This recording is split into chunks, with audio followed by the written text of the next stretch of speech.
Yo, yo, yo, yo, little mic check, 1, 2, 3. What's up, everybody? We're just gonna get right into it. There we go. Back in the saddle. Round 3.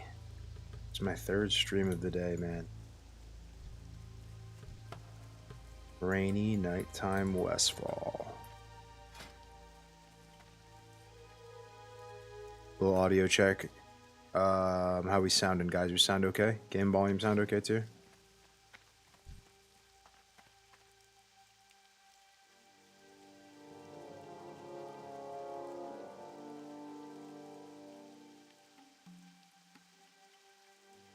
Green screen off.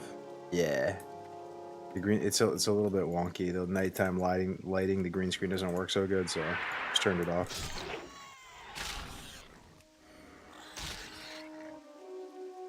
Arcogos, hope you're doing well. I used to watch you all the time back in the day and even competed in some of the HC dungeon runs. Hope all is well. What's going on, man? What's up, Vasilic? Thanks for stopping in, dude. Come hang out. Stick around for a little while, bro. Good to hear from you. Tosca, good to see you. Flip it. Matt Shepard, of course, man. Of course. Always. Always. But, I got the bug, ladies and gentlemen. I got the bug. I'm craving to play some vanilla. Let's do some damage tonight. Let's get up to like... Let's get up to 18 or something. Let's not die, most importantly.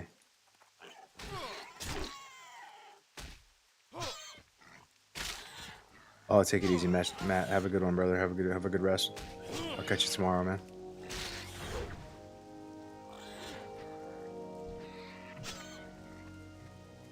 All right. Bachmadon.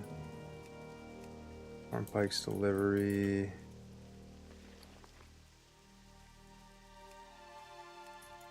I actually feel a bit weak here. 14 in Westfall.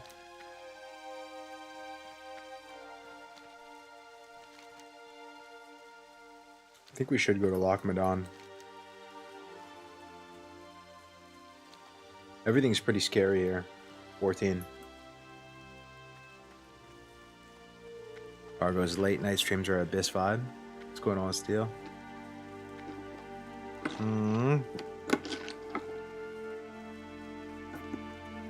Yo, Ashley, good to see you. Yeah, we just did a pickleball stream a second ago. Ashley and Silkins were there. Hold me down. I ended up winning tonight. It was just like a 4-0 plus round robin thing. It was pretty. I wasn't playing with my normal partner stuff, but we ended up winning.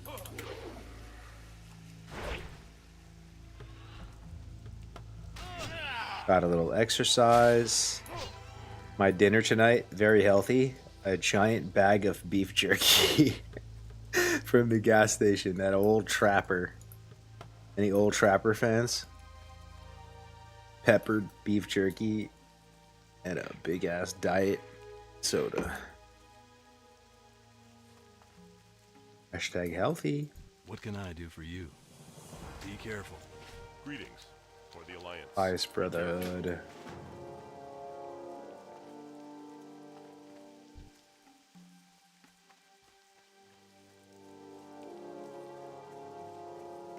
In and out over here. Ooh, that sounds so good right now. Hype for some TBC? Yes, sir. I'm really hype, Brand, for TBC. I'm really hype. There's just a lot that I'm actually looking forward to. You. To be honest, 629 to Thalsamar. Oof. That's a long flight, man. We bite the bullet and do it? Or do we chill in Westfall?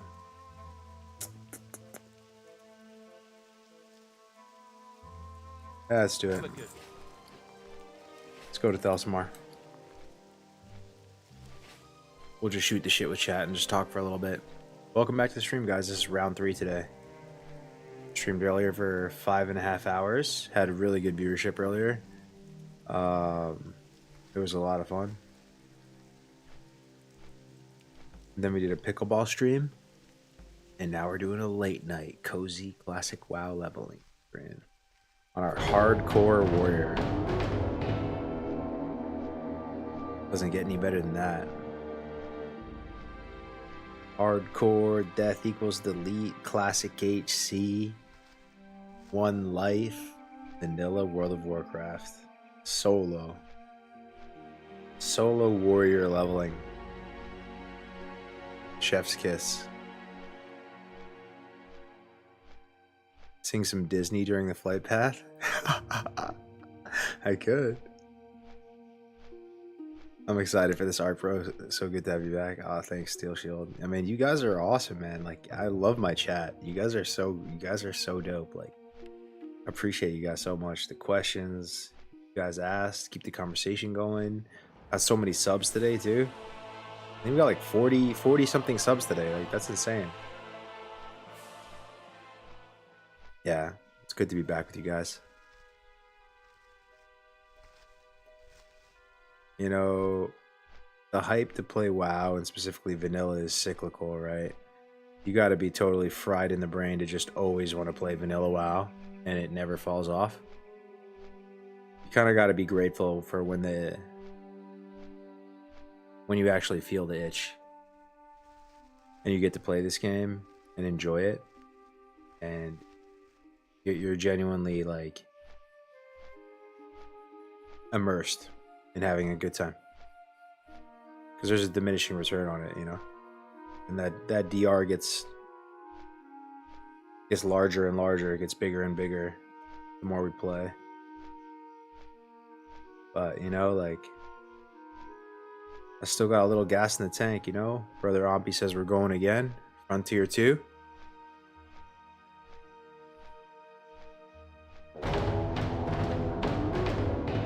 Life threw me some curveballs recently, you know.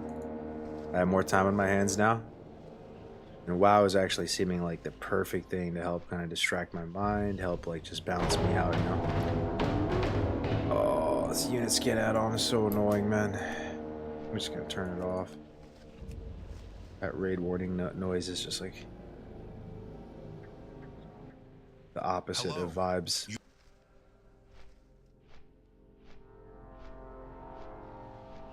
What's up, Harry? How you doing, Heisenberg? Brandon in the house. Audio sounds good. What's up, Orca?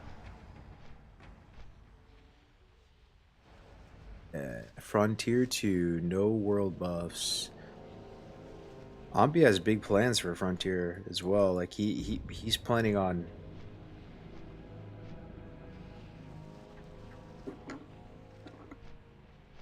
doing like 3-4 raids. That's crazy. Have you done a hardcore shaman run? I found it almost as hard as warrior. I've done a couple more dots, yeah, and I've never fully completed one. I did find it difficult as well. In strange ways, right? Because on paper, the class can heal. The class has mobility. It has a ton of tools. But you can still find yourself in dangerous situations. And one thing that I wasn't like ready for, I didn't really understand, is how much like nature spells resist just in general out in the open world.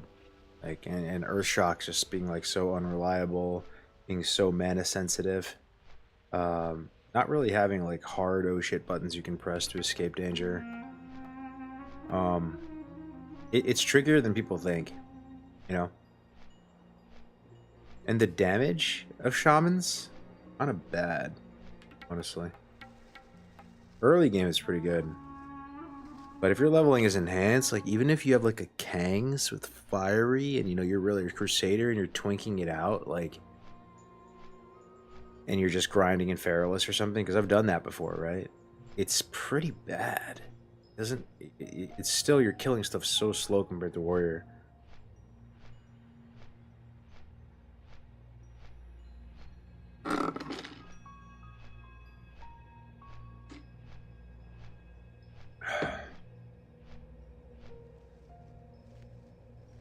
Consistent but not the fastest.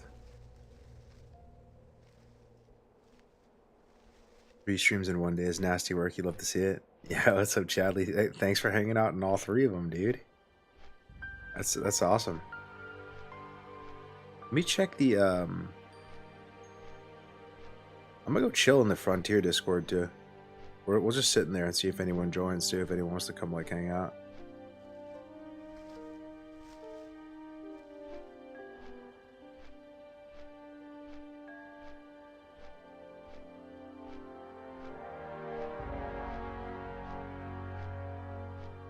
We'll see.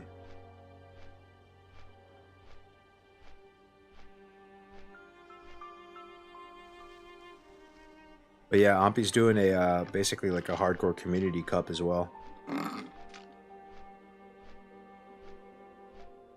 Casters and all that. I think I might help him cast it.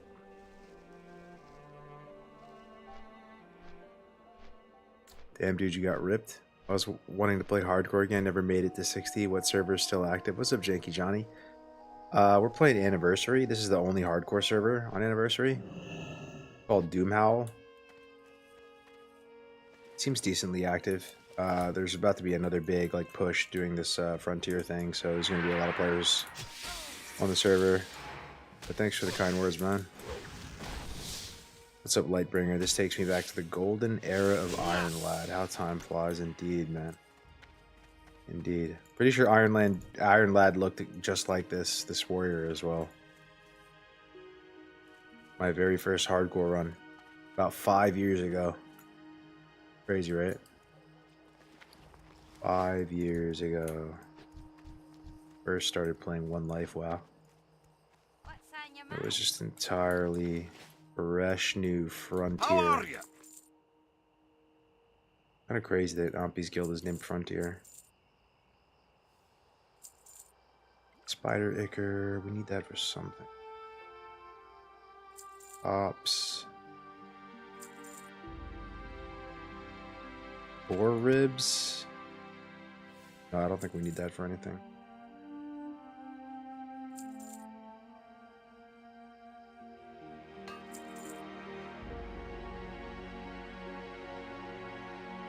Safe travels. Let's get all the quests here. Do you still do side out coffee? I haven't heard you mention it. I do. Yeah, I do rice deck. Yeah, like we're on Amazon. You can type in side out coffee in Amazon and order some coffee, and it'll probably be there like tomorrow.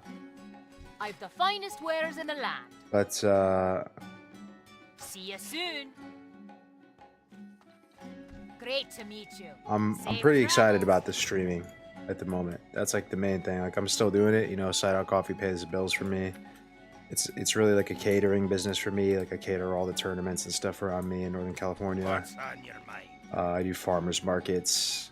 We have the e-commerce side of things, and What's your bet? the hype kind of like comes and goes. But I'm still very much doing it, yeah. But yeah, if you want to try some of the coffee, brother, order on Amazon, leave a review. We really need Amazon reviews.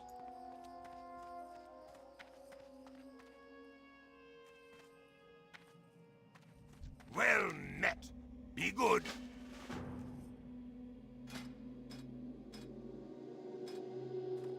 Yeah, we have mining already. We need to train NG at some point. Level 14. Talents are looking good. We have full crit.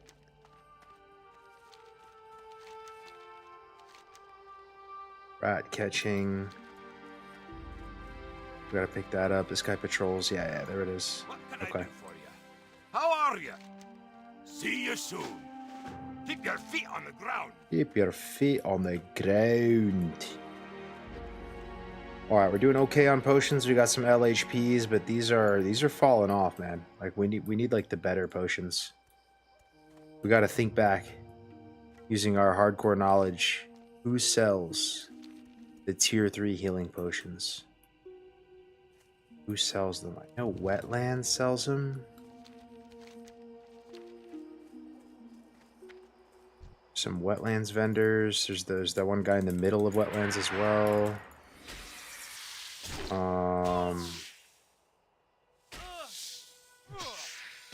Yeah, let me know if you remember Alliance side who sells them.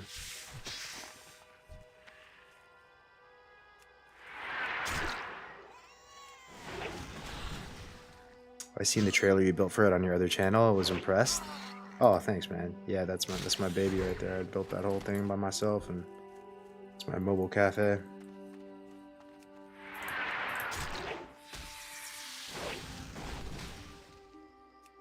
Pickleball, how many times per week? And weightlifting, how many times? Build looking crisp for summer coming up. Thanks, dude. Yeah, I'm feeling pretty good. Like, I play pickleball every day. With the streaming coming into the picture, like I pretty much usually play pickleball like twice a day. Like I'll drill one session and then I'll actually play in the evening. But with the streaming and all that going on, it's probably just going to be playing once a day, but playing for about probably like 3 hours in the evening. And then as far as fitness goes, I do 1 class per day. I'm a big class type of Andy. I'm less into like powerlifting and doing all those type of things. I'm more into like HIIT, so like HIIT, high heart rate, supersetting, everything, calisthenics, kettlebells, TRX rows, you know, all that type of stuff. I used to be a hater on that stuff, right? Because I don't know. I don't know why I was a hater on them. You just go through phases, right? Like I used to think they were kind of a meme, like kettlebells and all these type of things, right? Like, but it works, dude. Like you honestly like can't deny the results. Like if you've actually done these HIIT classes and you're taking them consistently, like every day, you feel like you're in incredible shape. Like you feel connected with your body. My core has never felt stronger. You know what I mean?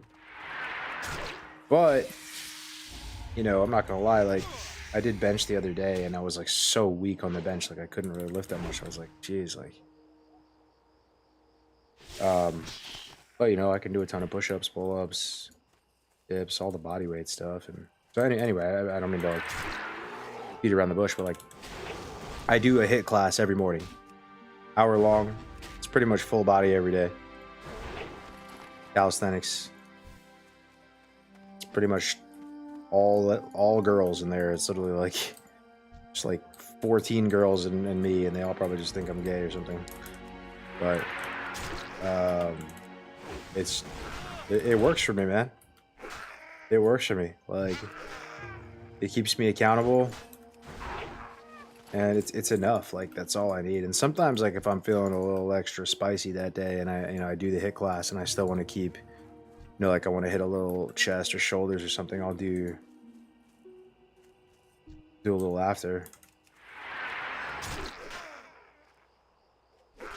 When you get easier, it's so much easier on the body. Yeah, that's part of it too, right? Like you just don't fry your central nervous system as much. Like being able to just do this full body like calisthenics, high heart rate workout, you get a good sweat, and like you can consistently do it every day.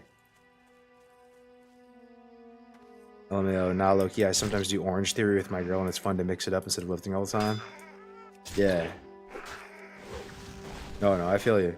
I like the classes. I'm a social creature. Like,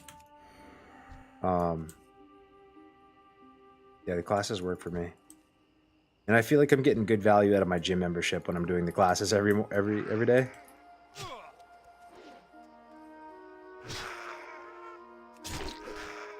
Bro, I haven't played Ally in a minute, and I'm doing the deep run tram stuff on Rested. Low-key miss Ally. Yeah, it's crazy how it goes though, right? Like sometimes you really miss horde leveling and it feels like it hits the spot. You're dreaming about the Barons and you're like, oh, line's so played out. And then sometimes it's the opposite. You're dreaming about Westfall, Duskwood. I've been actually doing a lot of horde leveling the last few like runs for me. Like all of Deviant Delight, that whole arc was on horde, right? So Alliance is really hitting the spot right now.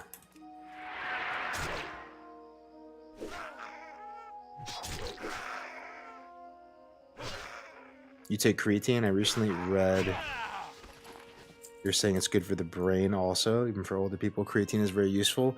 Yeah, look, I have this right here. I'll show you. It's on it. I'm taking like a T booster. I don't know if it does anything. I've taken it for a while. It's actually pretty cheap. It's called Prime. You buy it on Amazon for like 20 bucks. It's got like, you know, a proprietary blend of stuff, horny goat weed, Tonkat, Ali, like you know, it's like maybe it does something. Maybe it doesn't. It's like 20 bucks, you know, and it's got good reviews on Amazon. So I take that. It may or may not do something. And then I just take like creatine monohydrate. I thought the pills were going to be good for creatine monohydrate. They're kind of not, though. 4 capsules. And look, it's like a big capsule. It's not a small capsule. Like, these are juicers. 4 capsules is 3 grams. That's worse than just scooping powder. You know? Like, 1 scoop of the powder is like 5 grams. And I would just, you know, just knock it back, right? With like whatever I'm drinking, and then that's 5 grams. And for me, like, even 5 grams is not much. I would just take like 10 grams per day. So in order to get like 10 grams of creatine from this pill thing, I would have to like have, you know, like 14 capsules per day,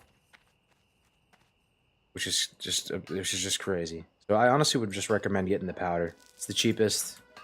It's the best. Make sure you load up on it a lot. Like, honestly, like, overdo it. It's fine. Just pee it out. Like, just do like 10, 15 grams in your loading phase for like a month. And then you can go on to maintenance dose if you want, but...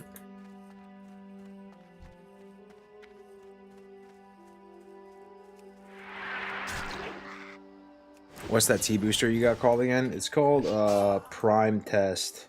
Stamina, Energy, Strength by Prime Labs. If you go to Amazon, I mean, it has like 20,000 reviews. People swear by it. It's one of those things that... It's not like a pre-workout or something. You don't take it and feel the effects of it. You just kind of have to have faith that it's doing something.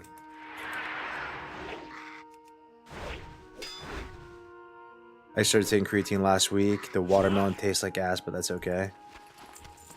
Yeah, creatine has a really unsettling texture to me.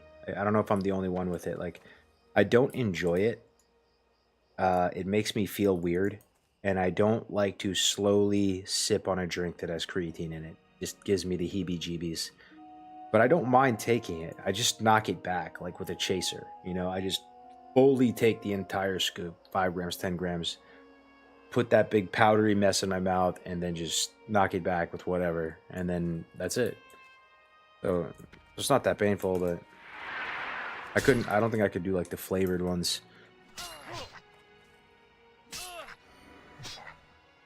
Been drinking Bloom every night and it helps my stomach a lot. Bloom? Oh, is that like a probiotic or something? That's what it sounds like. Good name. Yeah, do you guys like probiotic supplements? I really probably could benefit from them. I never really tried it though. Like, I don't know if you guys actually notice a difference. What a difference. Yo, what's up, Kreutzheimer? How you doing, man? E-boosters usually take like 4 bottles consistently to actually notice anything. The new Echo probiotic changed my life, no joke.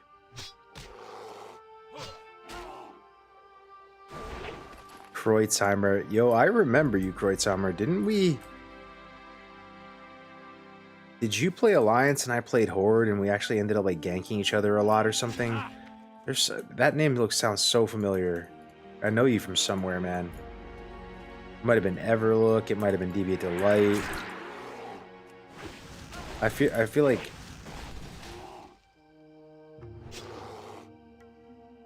you played like Alliance, like a dwarf or something, and I was playing Horde. Oh, is Deviate Delight? Gotcha, man. Yeah, good to see you, Kreutz. Deviate Delight. I remember the old Trend Pro hormones way back. Yeah, I missed that boat. That's just wild to me. So some of you old heads, you OGs, like, you're telling me that you could literally just go buy like Trembolone or like actual anabolic steroids in pro hormone form at a GNC. You could walk into GNC and be like, 1 bottle of steroids, please. And they're like, sure thing, buddy. That'll be $49.99. That seems crazy.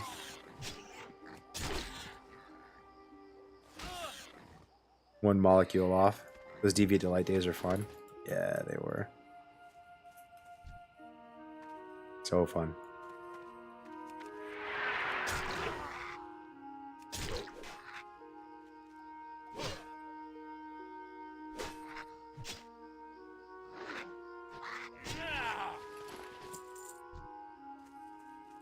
Yeah. You know, some people do just take testosterone, though, like legally, right? Like, so I don't know. Like, you can just get prescribed that, can't you? If you just like have low testosterone or something. I've never done any of that, but you aren't listed under a game section? Oh, thanks, Iverson. Good looking out, Mr. Griefer. Thanks, buddy. Man started griefing me, and now he's helping me. Iverson. You guys remember Cargo's HC from Blood Sale? The rank 1 griefer, the actual guy who caused so much chaos and havoc, and just all of it, right? They were like serial killers back on the server, that was him, man. This is so funny. Doesn't Frontier start on the 19th? Yeah, it does. We're just doing like a practice run. Just remembering how to play hardcore again, seeing if we like Warrior, and just getting back in the hardcore mentality, so that we can be successful for the real thing. Who's playing Frontier 2?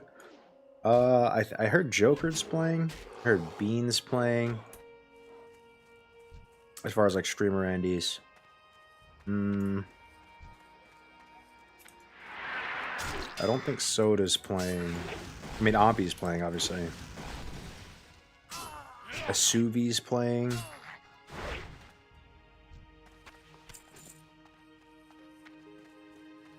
Bobka, that's right. Bobka. Bobka. Oh, Zaryu is playing? For real? Oh, cool. Zaryu on Mage, that's awesome. I'm going all in on Frontier 2. Nice, Iverson. Nice, man. Hydra's playing. Yeah, you guys know more than me. But I'm stoked. Like, I'm honored to actually even get an invite. I'll do my best. I just don't want to get anyone killed, man. I'm just gonna try to not be a liability, But at the same time, I do want to try to step up and play something that's gonna help and be valuable. So that's why I want to go. I want to go Warrior. And just be a team player, Be a team player. You need to start your griefer arc? Never, dude. Like, I could never, man. I don't know. I'm not built for it. I'm legit worried someone will try to grief, like Tiny Violin style. Yeah, it's possible. Though, like, it's a big deal that when you die in hardcore, that you still keep your character, and you can just transfer it to the normal realm. Like, does that matter a lot to you guys?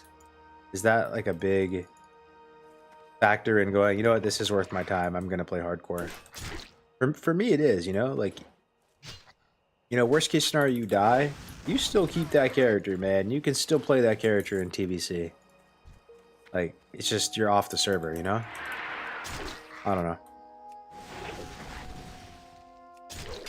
Yeah, the servers are going to TBC. So, like, even if something like that happens, we get DDoSed, whatever, it sucks.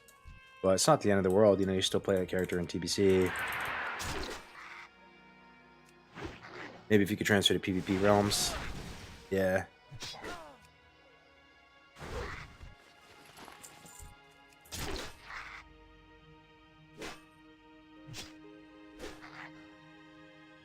Yeah, who wants to play on a PvE server? For TBC? I mean, it really shouldn't matter unless you're into Arena. But yeah, I do want to play some Arena.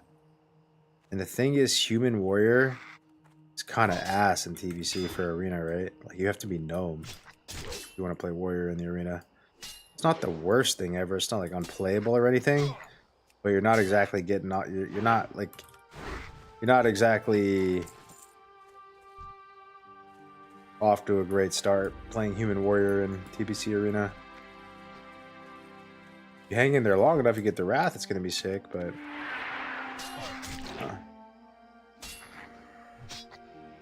You can also make a shit ton of gold farming on HC, then die and sell those mats on Annie.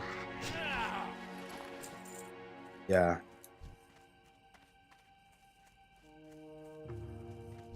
Wasn't Fury very good in TBC? I'm just thinking in terms of arena, man. Like, I specifically twos and stuff, too. I just love twos. I don't know why I love it so much. It's just my favorite thing by far in arena. Like, I love it. So, you know, playing like WD or something like that, playing Warrior Druid, or playing like Holy Power Warrior or something like that, like being Gnome is a pretty big deal.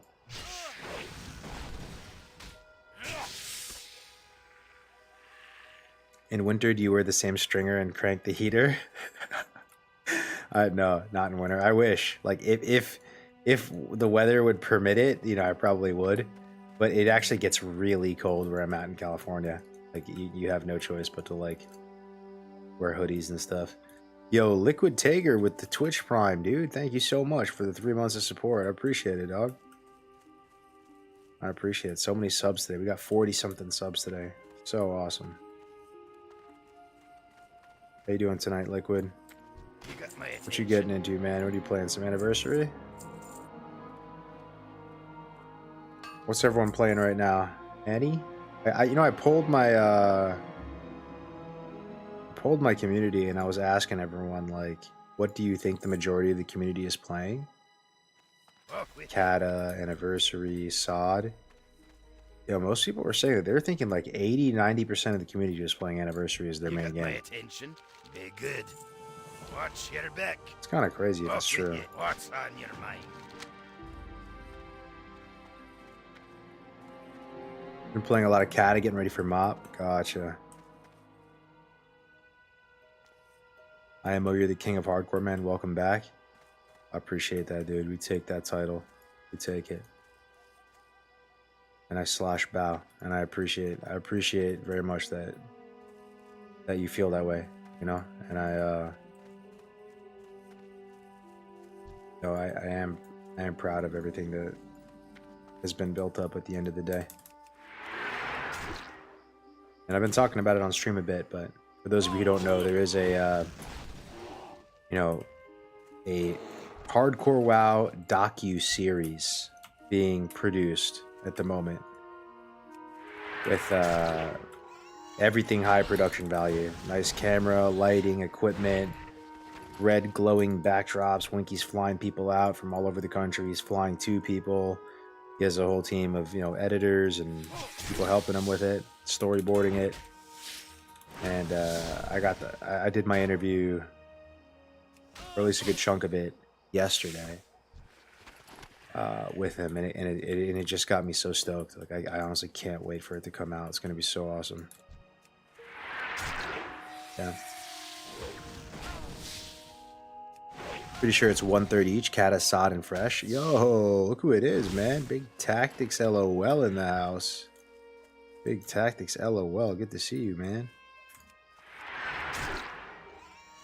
Yeah, Tactics, someone who did a lot for hardcore. Winky was going through it. He was just asking me, like, for episode 1. He just wanted. He didn't give me any preview of the questions he was going to ask me. He wanted it to be like very like natural and unscripted. You know, my reactions on a lot of things. And he just started hitting me with rapid fire, like, yo, give me your thoughts on this person. Give me your thoughts on this person. Like, how did you meet them? What did they do for hardcore, right? And it kind of like forced me to confront all these people that I remember from over the years, like, and think about,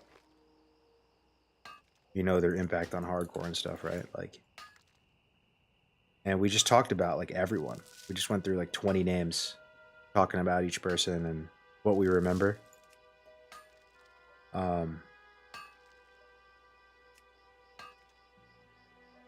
Yeah. Like, even Platinum WoW, dude. Platinum WoW did a lot for hardcore. You guys know that? Platinum WoW played in some of our hardcore cups, watched a lot of hardcore content, shouted it out on his channel, developed all of the hardcore trailers for the hardcore community cups that we did. Right? So probably ended up making 4 or 5 trailers. Made the Road to Ragnaros trailer, which is still to this day like the coolest thing I think I've ever had a hand in producing. I don't know, just a lot of people. Cat is certified dead. Sod is certified dead. Yeah. Yeah, it's kind of crazy that all the Sod characters are going to turn into Era characters. That's what I heard. I don't know. Like, how do you guys feel about that? Maybe no one cares anymore. Everyone already has 4 million 60s. It just feels strange that you take these Frankenstein characters that were born and raised on this Frankenstein server, and now they just get used into normal vanilla.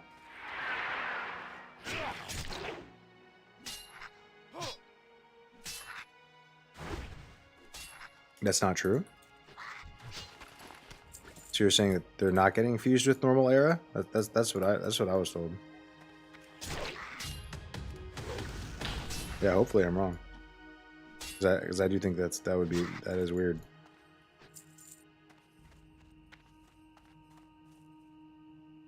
I thought they're just Sod Era. So they're going to create their own special designation of an Era server called like Sod Era. That seems kind of unlikely too, like another fragment.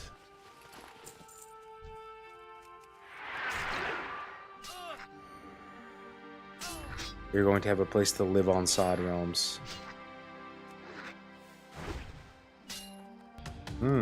Okay. Oh, I like that. That's good news.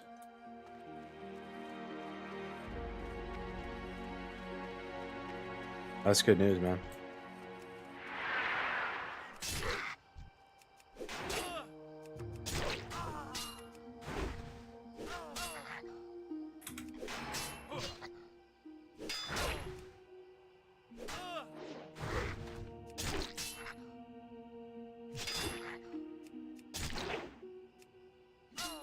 Heard we can transfer to Turtle WoW. Yeah, free transfers to Turtle WoW. Can't hit this tin vein, unfortunately. Can't remember if I trained Throne. I should have.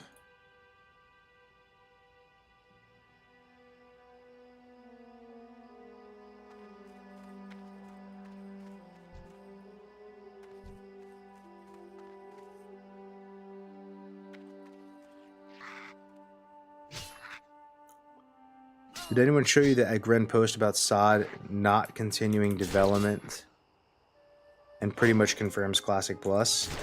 I didn't look at the actual post, but I heard about that, and I think I watched like a clip of him saying that exact thing. But yeah.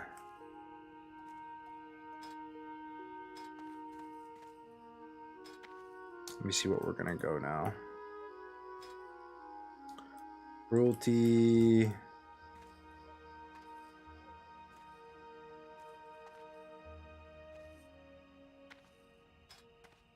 Let's start going some arms now. Carry, Emperor Strike.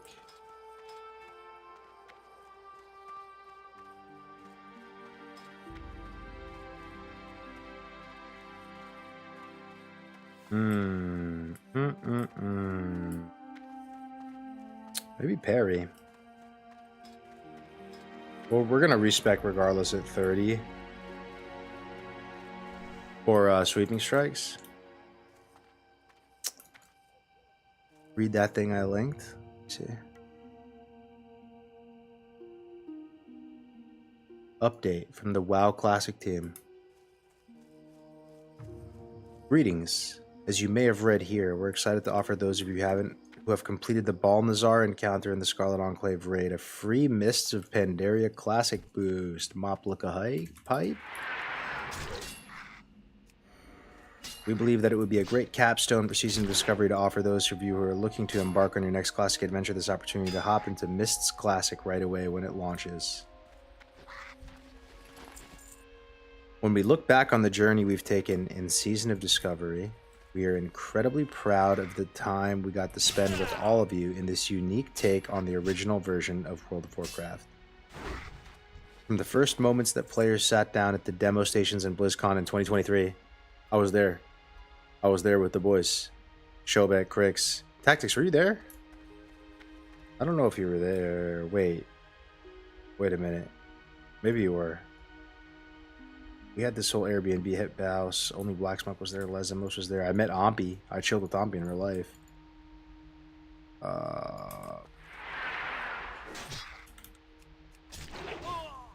Anyway, we knew we had something special, and it's wild to think that it has been over 18 months since we announced it. Yeah, that's a long time, dude. When we think of the impact that Season of Discovery will ultimately have on World of Warcraft, we think about how it helped prove something that a lot of us already knew. There is an enormous appetite for new experiences set against the backdrop of the original World of Warcraft. As soon as the realms went live and we saw the response, we knew we had an unprecedented opportunity to immerse ourselves in new concepts and ideas. See what works and see what doesn't. Several months ago, as we wrapped up development on Naxxramas and Karazhan Crypts, we had originally planned for that to be the final content update to Season of Discovery. However, we couldn't let go of the one major unrealized dream for Season of Discovery, the Scarlet Enclave. We looked at our schedule and decided to take a risk in order to make time to create this new raid tier and really punctuate the Season of Discovery experience with something special. We are very glad we did. It's been incredibly fun to play and progress through the new content with you. Season of Discovery was a success beyond our wildest imagination in 2023. We learned so much. We grew as a team both literally and figuratively. And we've been invigorated for the future like never before.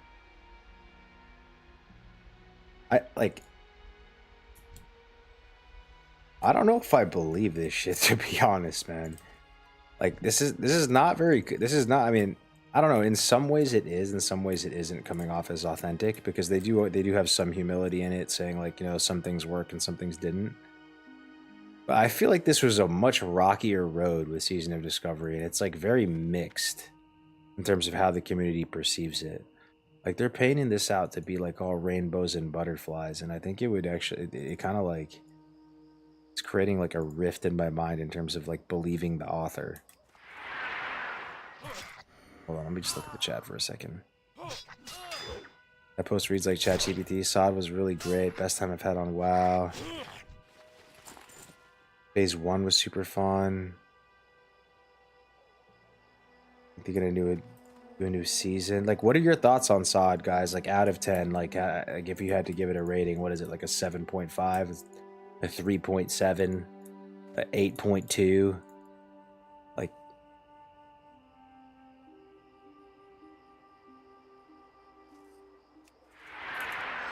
I feel like they got some big egos at Blizzard. Like, I feel like they just need to chill out a little bit and be like, you know, a lot of stuff didn't really work out so good, but we did our best. And, you know, we tried it, and we're happy we tried it. They're making it seem like it was, like, the best thing ever, though. Was Sod the best thing ever? I mean, I remember I was streaming during certain times, even during Give You Delight and stuff like that, where people were just like, dude, this is just, Sod is just this, like, cringe abomination. Season of Discovery was a success beyond our wildest imagination. Do they believe that that's true? Is that the Blizzard POV? Season of Discovery was a success beyond our wildest imagination. Your wildest imagination could not perceive more success than what Season of Discovery accomplished. Anyway, like, I don't mean to get hung up. It's just funny to me. We have big plans and ambitions for this type of found photographs content set in the original world of Azeroth, but in order to realize those ambitions, we need to make sure we're spending our time where it will make the most impact on the long-term future of WoW Classic. We want to set ourselves up for success by taking the time we need to get in the proverbial kitchen and cook, iterate on, and shape our ideas and lessons learned from Season of Discovery into something truly exciting. Season of Discovery was always meant to be an ephemeral seasonal experience, and while it became so much more for a time, we're extremely excited about the things we're working on for the future. We have no plans to shut down Sod Realms, and we hope to see the game mode continue to operate similar to WoW Classic Era for many months, if not years to come. We've all grown attached to our characters just like you have, and we're happy to continue the adventure with you for as long as you'd like. We sincerely thank you for joining us on this incredible journey in Season of Discovery. Thank you all for playing with us, making new friends with us, for giving us feedback, for pushing the boundaries of what content set in original WoW could look like, and more than anything, thank you for being passionate about World of Warcraft. The WoW Classic Development Team.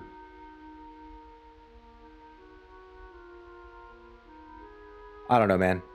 You know, before I forget, I just want to say this thing, like, I'm all for Classic Plus. And listen up, guys, because I rarely say anything smart, but this is something that I do think is like, I have like a moment of mental clarity right now. I'm all for Classic Plus.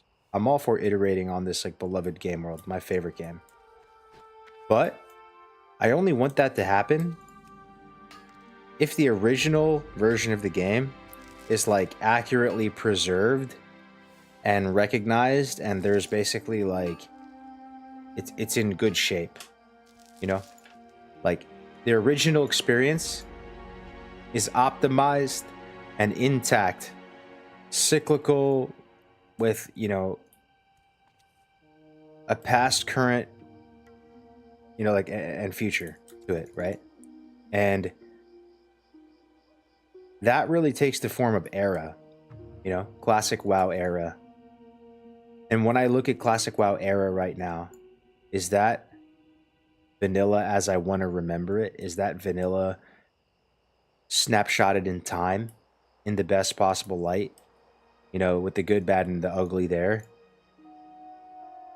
No, man. It actually is totally different. Like, I look at the ranking system, and it really is just like this Frankenstein weirdo single-player system, right?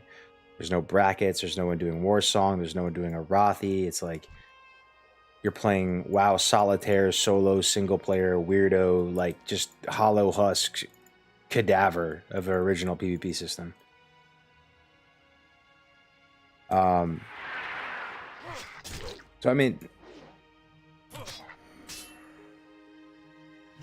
things like that. Like, it just kind of bothers me that the purists who love vanilla, like, they don't actually have anything right now. Like, the game isn't actually being like historically kind of like preserved as it should, in my opinion. So like, it makes me not want to even really like want the Classic Plus, if that makes sense. I'd rather just have them like for real. Like, a part of me wants to like launch a private server and actually do it the right way, man. I talked about this earlier on stream. Like, you factor in every demographic, you know, the PvEers, the PvPers, the high-end raiders, the high-end PvPers, the levelers, what everyone enjoys from vanilla.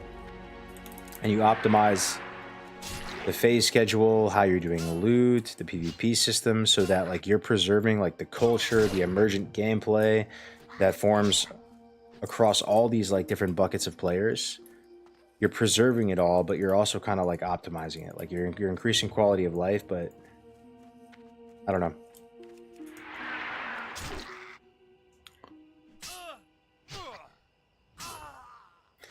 Is era not a good preservation? Like, a good preservation, just so I'm not like crying into the wind, would be this, in my opinion. Good preservation of like vanilla WoW would be, you know, every 18 months there would be a new, fresh vanilla WoW server. That vanilla WoW server would have, yes, Chrono Boon on launch. Yes, it would have rank gear in from the launch, but it would have like a PvP system more similar to like SOM, where it's a little bit more watered down than like, you know, the super normal regular rank 14 PvP system.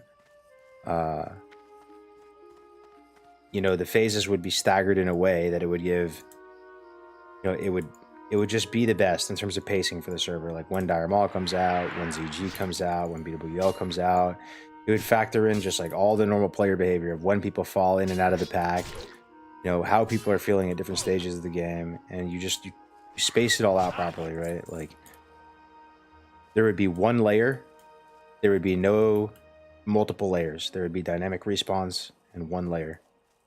There would be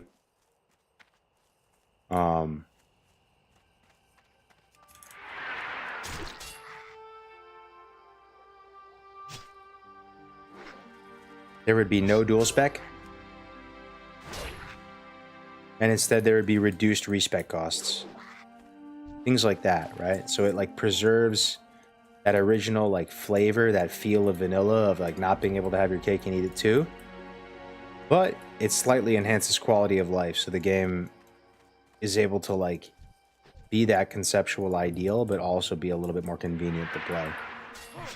Right? Like that's, whether you love it or hate it, Vanilla WoW deserves to be like snapshotted in its original form.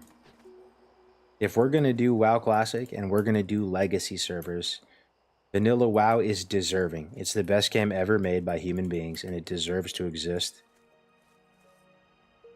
in its purest form somewhere. And Era actually isn't representative of that. There's a lot of changes on Era.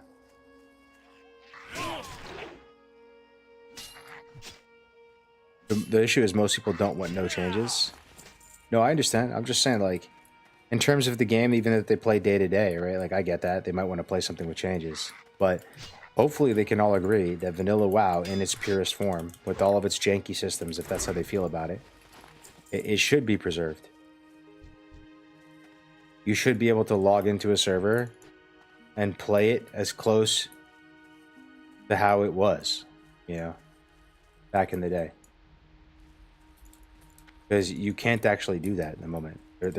Right now as we speak, there is no place where, there is no server where the rank 14 PvP system like exists in anything like its original form. And I don't think they have any plans of changing it back.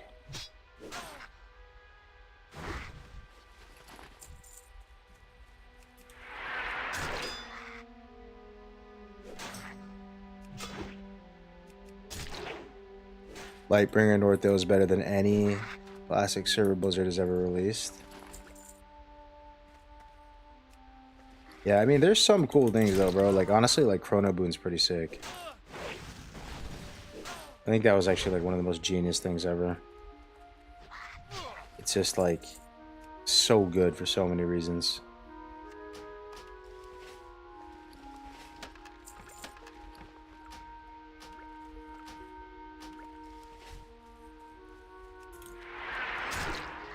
One layer, though, it's the only way, man. One layer is the only way. The other things too, oh man, I honestly just wish I could prove it to you guys.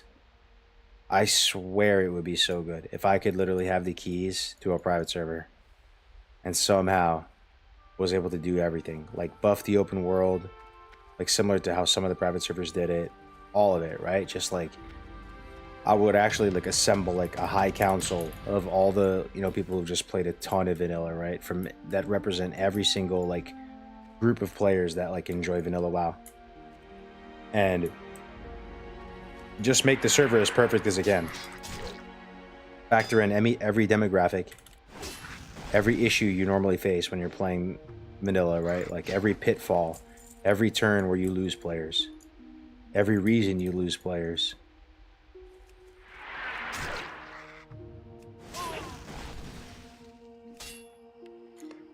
What if they have Era like it is now and Era servers that are OG with no changes? They should just have, maybe not even call it Era. Starting to feel like Era's cooked now. I don't know, dude. It's just at the point where we're almost at the point of no return. Like, they can't even change Era back now if they wanted to. They should just have, honestly, dude, like 112 server. And they call it 112. You know, and honestly, I'd be down with no Chrono Boon in that. Like, they actually have no Chrono Boon. One layer. It is truly just as it was. And it's cyclical, you know, like every 18 months it resets or something, right? You can play on a 112 server. You know what I mean? Like, even if that's not your game, and that's not the game that you're going to want to play day to day, week to week, whatever, and you'd rather play like a hashtag changes version of the game, I would still assume that a part of you wants that to exist. Like, you want this game to be like preserved in its original form somewhere. That's what Era was supposed to be, you know?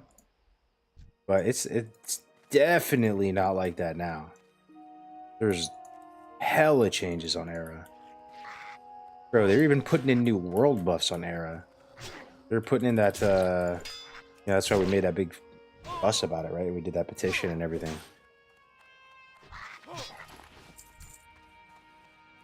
Yeah, I don't want to go down like a whole Doomer arc, but like in many ways, Blizzard actually is like just has not been like a good custodian of like preserving the game.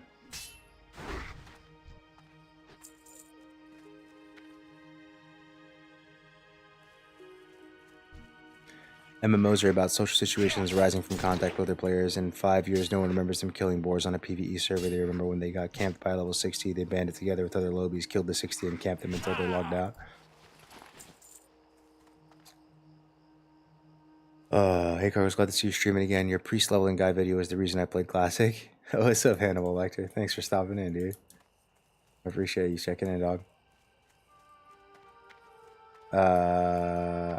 Did Frontier start? Nah, it starts on the 19th. Let's see what we have here. Deep Run Rats.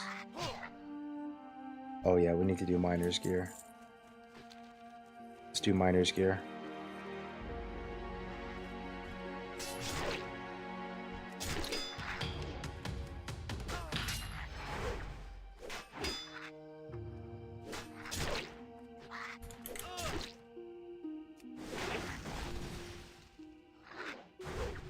Yeah, June 19th. Oh, man. I don't know. Like I said, though, I talked about this on stream earlier. Like, I don't think, my opinion, is representative of the Classic community anymore. I think I'm, like, unironically washed up. Like, my wave of gamers, like, already has cycled through and left. You know? But I genuinely feel like with each passing day, we stray further and further from like the original reason why people like liked vanilla and wanted to do this whole project in the first place.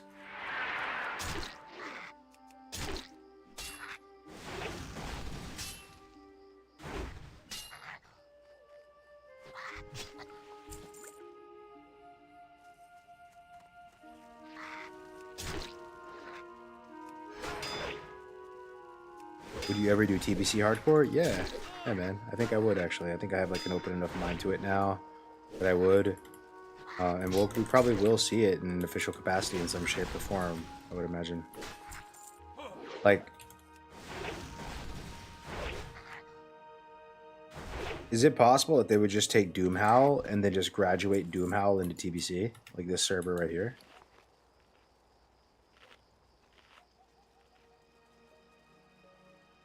You're giving my Alex Central vibes the way you talk, and that's someone who agrees with Alex on lots of stuff. You're saying that I'm giving you Alex Central vibes?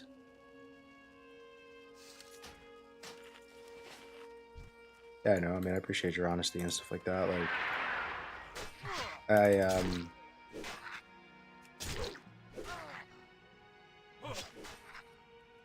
don't know, man. This is my favorite game. Vanilla WoW is my favorite game, and you know, part of me will always care about its well-being and stuff, right? And you guys know most of you in the chat here, if you're watching this stream like late at night, like most of you know why vanilla is special. Most of you guys do get it. You understand like the merits of the 14's PvP system, like the good, the bad, and the ugly, like the pros and cons, like the just all of it, right? Like it's the emergent gameplay. Emergent gameplay. Do you guys know what emergent gameplay is? Of course, right? It's when the players like make their own gameplay and content inspired from the game. Like but they create their own content, right? They create their own infrastructure, their own rule set, their own whatever, right? And GDKPs and that culture of like high-end rating and, you know, rating as a commodity and buying and selling goods and like having jobs and creating this like branded experience, like that's all emergent gameplay. The spreadsheets, the tools, the weak auras, all that. That's a whole community of people that are happy playing the game and feeling like they're taking the game into their own hands and building and creating and not actually just like consuming the content that Blizzard presents to them. They're creating their own content and having fun playing in the sandbox, right? The other example is the ranking community. You know, the rank 14 PvP system is actually a fascinating system. Does it capture skill expression the best? Hell no, it doesn't. But it's unique, man. It's like the only PvP system I've ever seen where like politics are a real thing. And that's so like immersive in a way. You know, you have to be a good boy. You have to literally get along with the other human beings on your server and be a decent human being and not backstab people and not break brackets and show up, put in effort so that you can, you know, get assigned like a bracket 2 or a bracket 1 spot and maybe accomplish your goals. And the fact that you have to pursue this whole grind not knowing whether or not you'll actually get it. Like it could all be for naught. You could try your actual hardest and at the end of the day it's still a question mark on whether you get it because there's only so many spots, right? Someone could screw you over. And I've only ranked the 14 once. And it was a lot of work. But I thoroughly enjoyed it, man. I thoroughly enjoyed that experience. And not many people even attempt it, right? Because they just look at the amount of hours it takes. And I guess not many people really like even have the time to commit to that. I'm telling you, man, people are sleeping on this system. It's a goddamn travesty that it's not in the game in any shape or form. Like, they could have done this differently, man. They could have preserved that emergent gameplay, that community, that feeling of having brackets and all that. They could have preserved that while still accomplishing the mission, which is making it more accessible for people. There was another way to do it. I refuse to believe that turning it into like pre-sell, solitaire, single, solo, /played participation medal was the only way.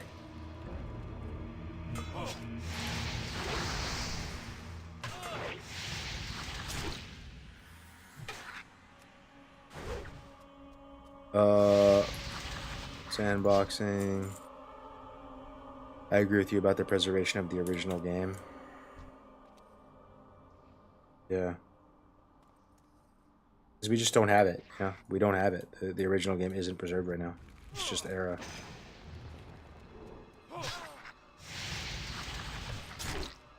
You played SOD AD, you'd see a good system for PvP. Wait, in SOD, are people doing AB in Warsong?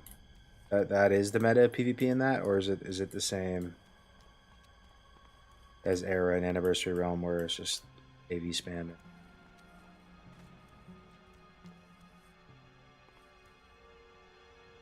Maybe it was the meta after AV.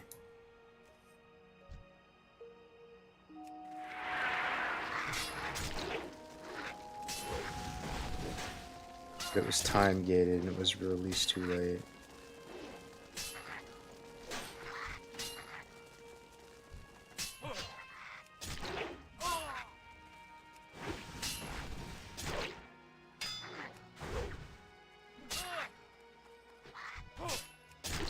Yeah. Like, I'm just waiting for someone in the chat to remind me why the 14 system was bad.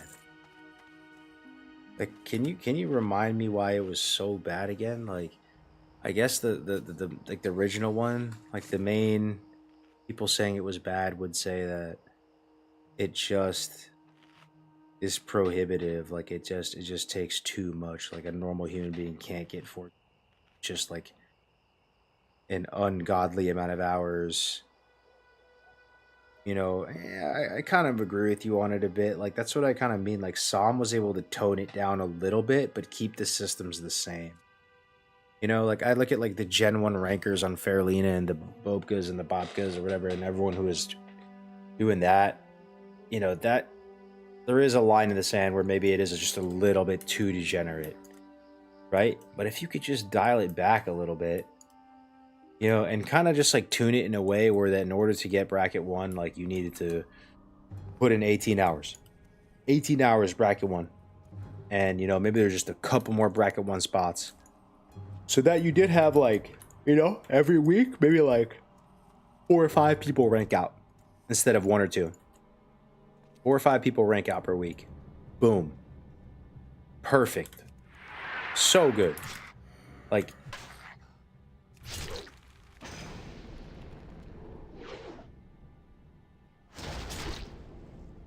you had to play to such insane amounts during the rushes. Yeah, I mean, you could say that the decay is pretty degenerate too, and I would agree with you, like I said. But there's something you can do about that. I guess the thing that I care about preserving the most about the 14 system is the idea that a community forms around the grind. That's cool, man. A whole community that's dedicated to it forms around the 14 grind. And they manage themselves, and they set their own SOPs, and they set their own rules and regulations. There's a bracket manager. It's like you have like a graduating class of rankers that are going through the motions. They're playing together, and then they pass the torch to the next wave. And you have good weeks, you have bad weeks, you have drama, you have intrigue, you have breakers, you have counter breakers. Fascinating. Fascinating emergent gameplay. It adds so much depth to the world. It makes the world feel huge. And it separates the PvEers from the PvPers. Because you kind of don't have the time or energy or money to do both. I think that's cool. I think the world feels... It feels like more of a World of Warcraft when you kind of have to choose. Like, I'm going to be a PvPer for a little while, for a few months. And I'm going to go through the ranking process. And then when I go through the ranking process, and I'm 14 and I did it, it's like...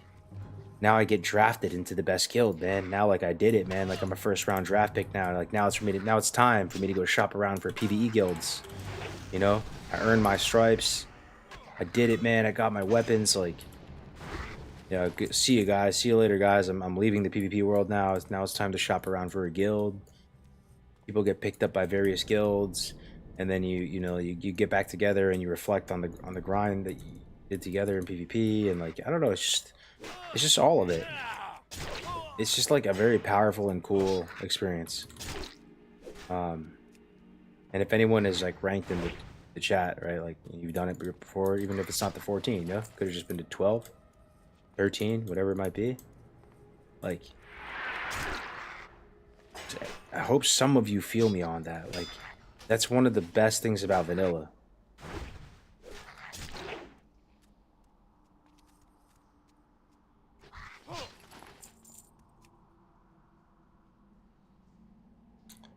I would be fine with the old rank system if I was unemployed, retired, or a teenager.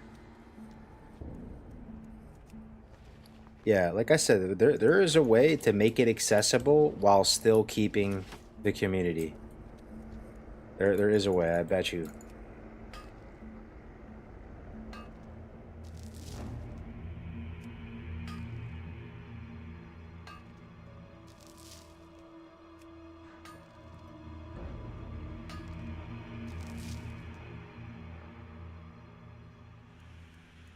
Dual spec rune anniversary for me. Dual spec is trash. You could do dual spec if it was like 1k gold and you can only swap specs at class trainers.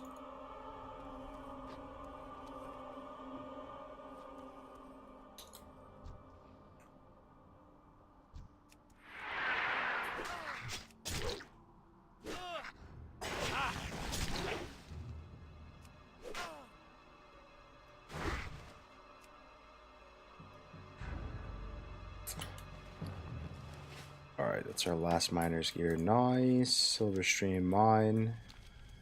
Down. This is a scary place. Out of here.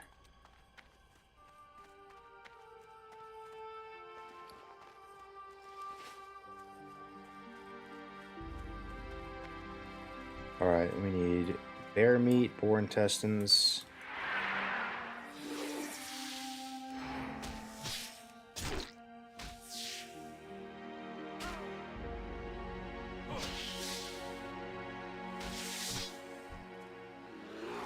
Yeah, very easy place to die, indeed. I think the main issue with ranking now is that everyone in the mother is on autopilot grinding AV. Are there bots in AV too, guys? Like, are there always have been, but like, I'm just curious, like, if anyone's ranking right now, is it like widespread? Are there tons of bots in AV and you can actually like kind of like AFK your way into maybe not 14, but like even like rank 13 gear? Stream pickleball. You're going in today, Cargos? Yeah, I did do a pickleball stream. I streamed pickleball like a couple hours ago.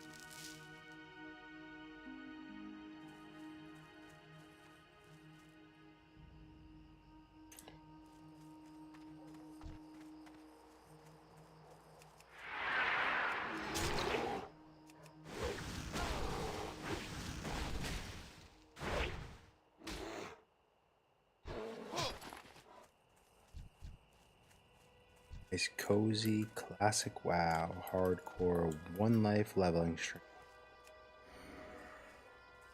Comfy Lochmadon.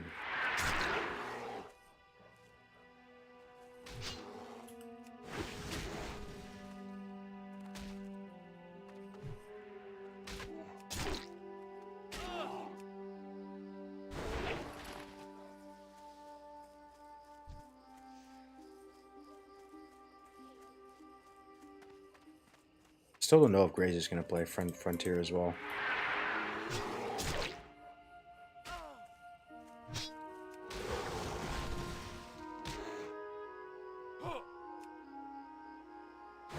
If they let him play, I wonder if they'd let him use motion capture. Maybe not. Apparently it's a pretty sweaty environment.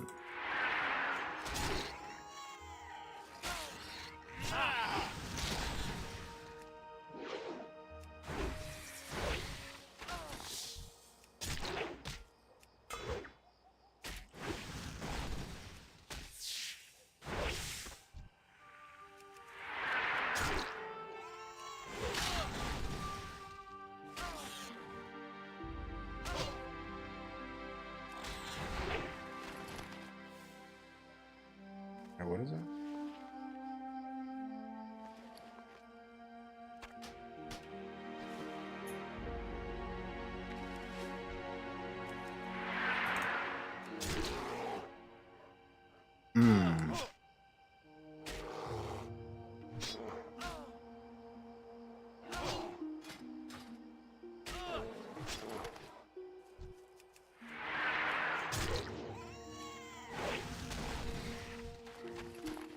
There it is. All right. Pause.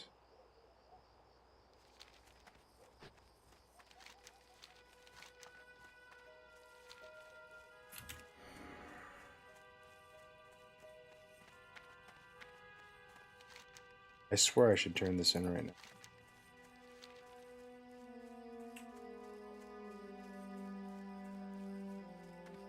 On Mondays, we wear stringers.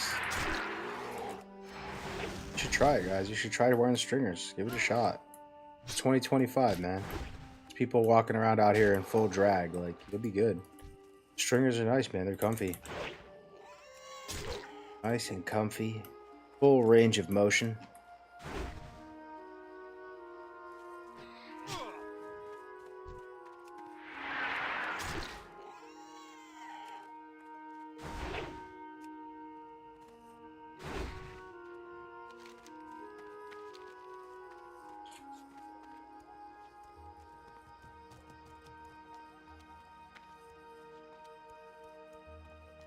You've been playing Sod Noxavis? Frontier Rolling Alliance again? Yeah, Rolling Alliance. No world buffs this time.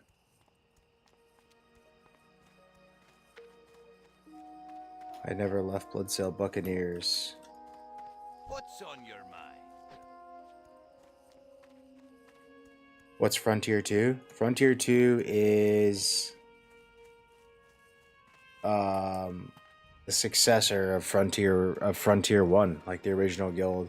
They got pretty much every world first other than Cthulhu, led by Ahmpy, and they just had like a real, you know, giga elite crew of gamers and stuff, and now they're making it even harder. They're running it back.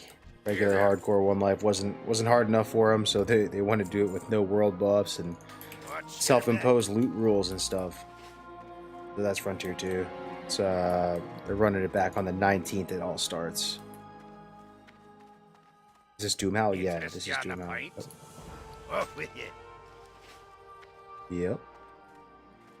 Does Frontier 2 recruit? Recruit anyone? I don't think so. I think like Ahmpy's kind of like got it like that now. Like he's like the chosen one of Classic. Like he can just do whatever he wants now. Like they're saying that recruiting is already closed and they're only playing with select people, and you know it's at the point where they're doing this leveling competition, like this community cup, and some of the prizes of doing well is an invite to Frontier 2. They got it like that now, I guess.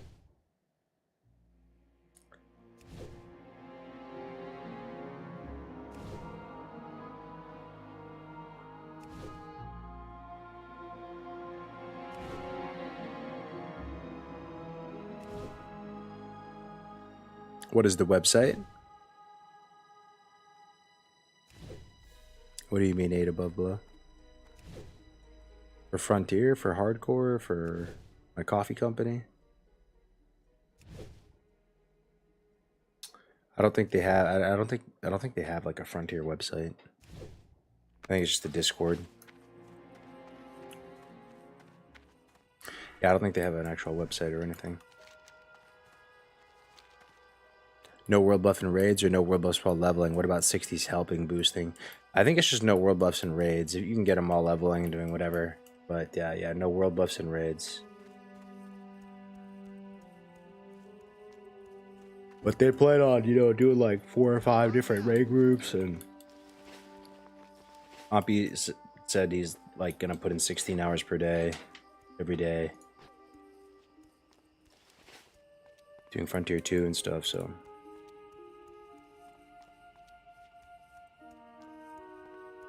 Is it possible to boost in hardcore? Yeah, it's definitely possible. Whether or not people actually do it, I'm not sure. Like if people here play on Defies Pillager or have been playing on hardcore servers for a while, like I personally haven't seen any like people spamming in trades saying like boosting, you know, this many mobs at SM or whatever, but you can. I thought they have some mechanics to stop you from gaining XP. There's always like a workaround though. There's ways of doing it.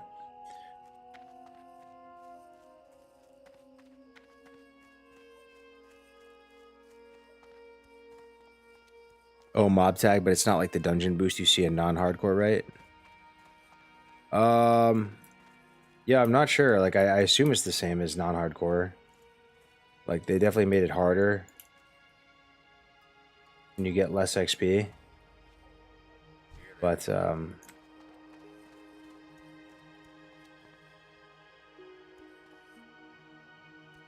oh, instance lockout has 1 instance per day. Oh, that'll do it. Oh, okay. I didn't actually know that.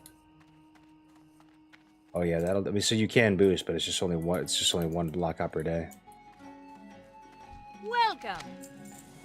And can you do a dungeon with 60s if What you're can I non do 60? for ya?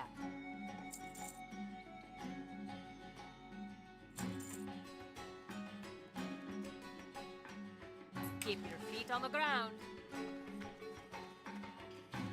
GG at Elevators works. GG boost, I think. What is the Frontier Discord? I don't think it's like public. I don't even have the invite. It's kind of like just a small little Discord. Well met. Safe travels. Elevator's DM and Skolo. Feels like the leveling phase for Frontier 2 will be so different since the server has been around for a while. Yeah, it'll be interesting. And Stormpike started. Okay, Hearth the Stormwind. Rain class spells. Fly to Westfall. Wants me to do Westfall stuff now.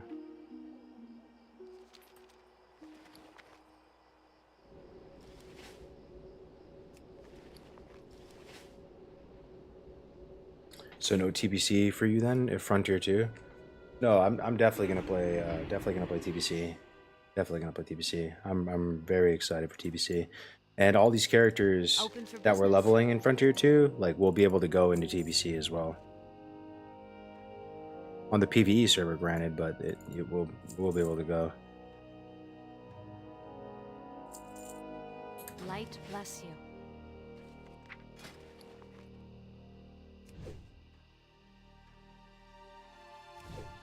Oh, thanks, Jax. I appreciate it. I don't know how Frontier will do dungeons at 60. There's no one doing them now on the server. Yeah, we'll see. We'll see. I mean, there'll be some pretty big streamers if Joker's playing, if Zaryu's playing, if Ahmpy's playing, and so on and so forth, and everybody's making this big concerted effort and running it back fresh. Like it can be like a a big snowball effect. A lot of people are gonna want to come play, but at the same time, like you said, if they're not allowed to play in Frontier, they'd probably have to create like a support, like community guild, something like that. Yo, what's up, Full Bird? How you doing, man? What does Frontier 2 mean in WoW? Yeah, I'm not sure Ahmpy's thought process on the actual name Frontier. I was in the call when he came up with it. It was like me, Ahmpy, Tactics, Bobka, and we were just talking about different names. And Ahmpy just came up with Frontier. My guess is that he sees hardcore as a new frontier in WoW, like a new unexplored frontier. And he's like Lewis and Clark exploring this new frontier. And Frontier is the tip of the spear. Something like that. I want to get jacked like you, mate. How many hours do you work out in one session? What's up, Trindamir?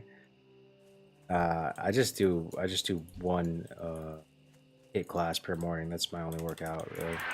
That is just calisthenics, push up, pull up, dips, kettlebells, TRX rows, a lot of core stuff, body weight squats, not a lot of equipment really. Just keep the heart rate up, full body, everything compound, get good bang for your buck out of your time.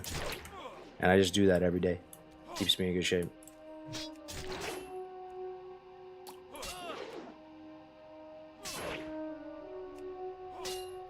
Apology if there's a falling out or something I missed, but what happened to the old Winky podcast reviewing death clips from Blood Sail? I miss y'all's commentary. Yeah, dude, F's in chat. We talk about that on the documentary. It wasn't really falling out or anything. It's just you can only like everything in WoW, like all these events we do, it all has a diminishing return in terms of like how good content it is. Like you can only watch death clips so much before it gets a bit stale, you know. You keep having to up the ante each episode each time, and you know there is enough content for like a full year of weekly Fs in chat. But eventually, you know, it gets a bit stale. The death clips are harder to come by. And at that point, rather than just like forcing it and being boring, you should just, you know, call it and wrap it up.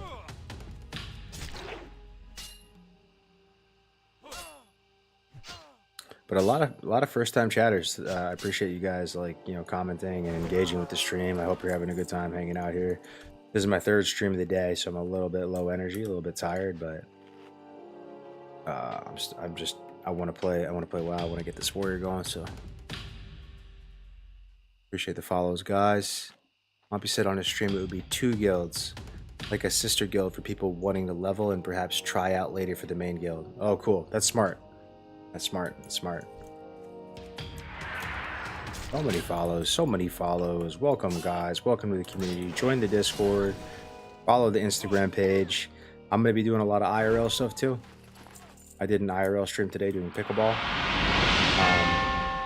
I don't know if you guys would be interested in seeing, like, some gym streams or anything like that, or if we go on a run together, we go on a bike ride, take the e-bike out for a spin, stuff like that. But, you know, just staying active, trying to stay strong and lean, but also playing WoW. Trying to eat good as well. Eat well. Eat healthy, but eat delicious stuff. Yo, Twitch Prime Alert. We got my man Arneezy. Arneezy with the Twitch Prime. Thank you so much, dude. Thanks for the support. Helping to keep me going here, man. Someone said TBC is coming. TBC Hardcore is coming?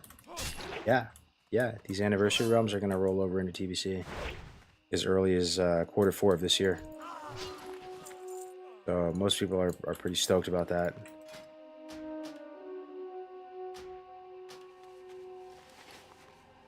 I'll be waiting for your mocap duo with Grace. Yeah. I promised him we're going to do it. We're going to do it. We're going to do it. Mocap duo. 100%. Yo, it's RNL from Pickleball. Yo, what's up, dude?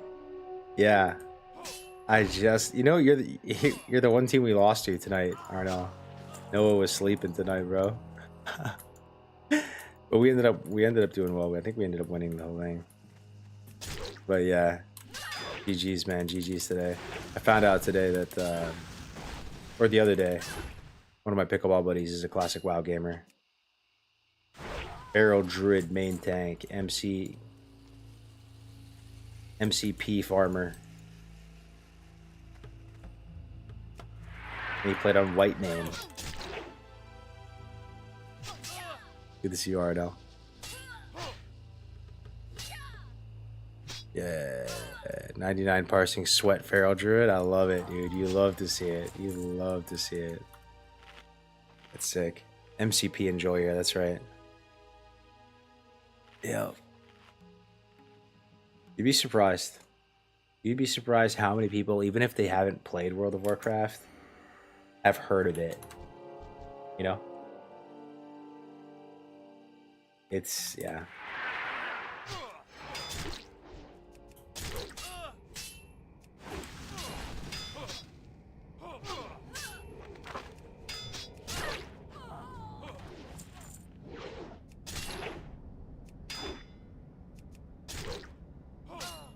Good morning, Cargos. I went to sleep and you were streaming, wake up, log to work, and now I see you're online again.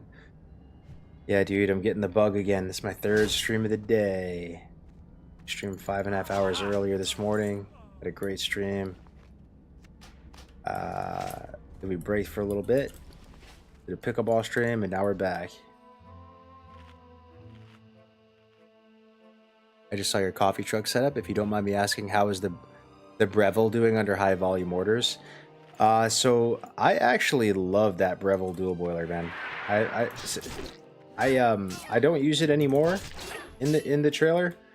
I ended up investing in a La Marzocco, what was it called? A Linea Mini, which is just like a much more like commercial grade machine. And that's great too. I love the La Marzoccos. They're heavy, durable workhorses, and I find them like incredibly sexy and beautiful as far as like the machine goes. But it's not just like purely better than the Breville. You know, the Brevilles are like really smartly designed. Like there's a lot of technology in them, in the grinders, and like, you know, they're kind of like a smart espresso machine. You can program it a lot. Like it'll help you. Like it'll tell you when it needs to be cleaned and how to clean it, and like just give you a lot of information on how the machine's doing. Where the La Marzoccos are very primitive. And I don't know, the dual boiler is just, it does work super well. Like it's a great machine. And it probably could handle the commercial load just fine. The main issue that I found with the Breville dual boiler is that the steam boiler isn't nearly as large as the La Marzocco Linea. So the La Marzocco Linea, I mean, you're able to just like heat up milk drinks to temp in less than 10 seconds, right? Where the you know, the dual boiler maybe takes like 30 seconds. You know, like 30 to 40 seconds sometimes even. But yeah, the Breville dual boiler, insanely good machine, and the grinder that comes with it too. It's a, you know, in that combo is like the best grinder ever too. I swear, I love that grinder. It's so easy to dial stuff in with it. You know, even a lot of these bougie grinders that you buy are very like analog. They you can't fine tune them like you can with the Breville grinders. Part of me wants to play WoW, but I got too addicted last time. Yeah, just dip your toe back in the water, Arnell. You know, just come level with us, man. Come play some hardcore, some One Life. We'll be... Ooh, Foe Reaper 4000's here. That's such a cool rare, man. Murdered out Harvest Golem, drops a sick bag. Oh no, he's too strong.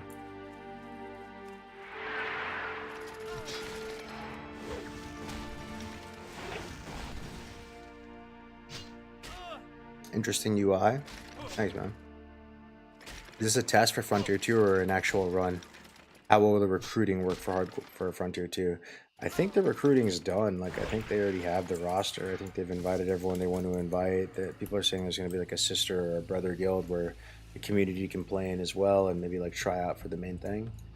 But this is just a test run. Yeah, we're just getting our feet wet again, practicing our route, remembering what it's like to play hardcore. And it's possible they let us play this character at some point. You know, everyone has to roll fresh on the 19th, but maybe a couple months into it, you know, you're just allowed to play any character on the server. Just the rules are more relaxed and stuff, so you never know. What happened to OnlyFags? They got, my understanding is they got DDoSed. A bunch of them died. They got resurrected and they died again. And now the project, they're taking a break, like it's basically done now.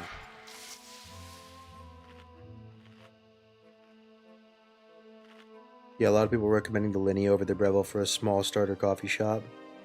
Yeah, I agree. And La Marzocco carries just a lot of weight behind the brand, and people really associate the La Marzocco machines with like being commercial grade. And honestly, the Linea is fantastic, but the Micra is even cheaper than the Linea, and it seems very comparable in terms of like boiler size, in terms of the actual quality of the shots that it's pulling. So if you got like a used Micra, bro, you could probably get that for just a couple grand, honestly. Or for like two, three grand, you get it like, you know, La Marzocco machine. I ended up getting mine for like 6 grand.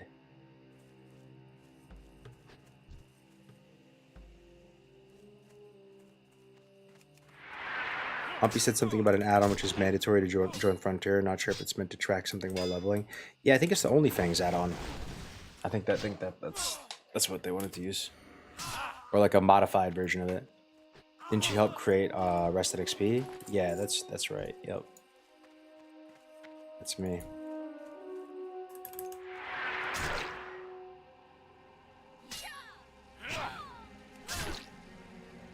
Do we have a rule set yet that we can see, or is it just roll on the 19th fresh start?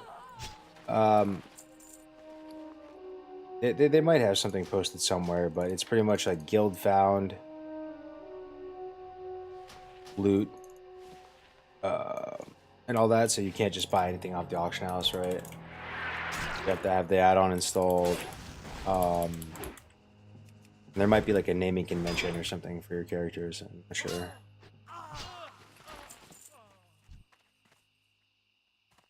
But we'll just have to see.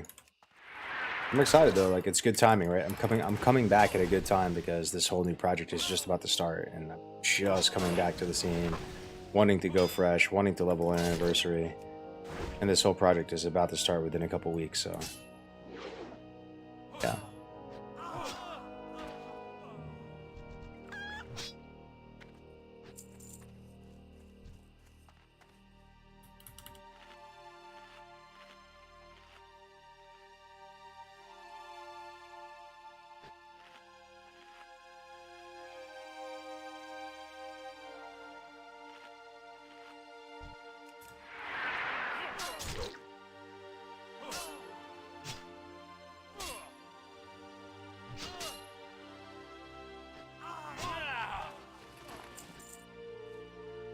I'd roll a priest or mage if I joined the sister guild.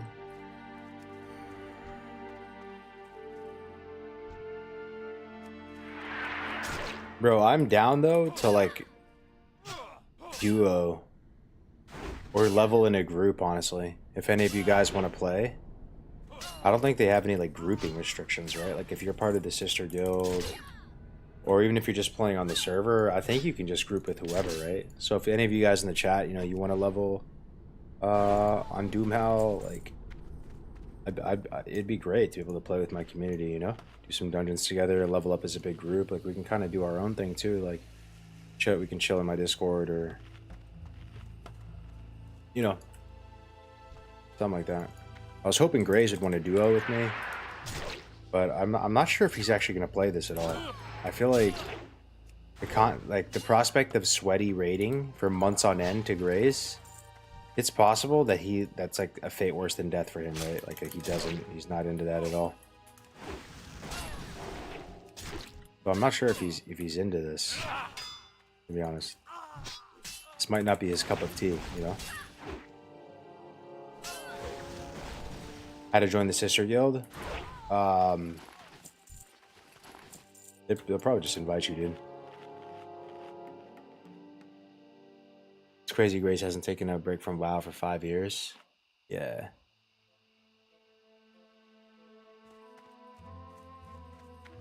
You see Grace on the roster if it's Grace for days? Oh, really? You saw him on the roster? Well, that's good. Yeah, it'd be sweet to duo with him. Did you see what he's playing? Is he playing Druid or...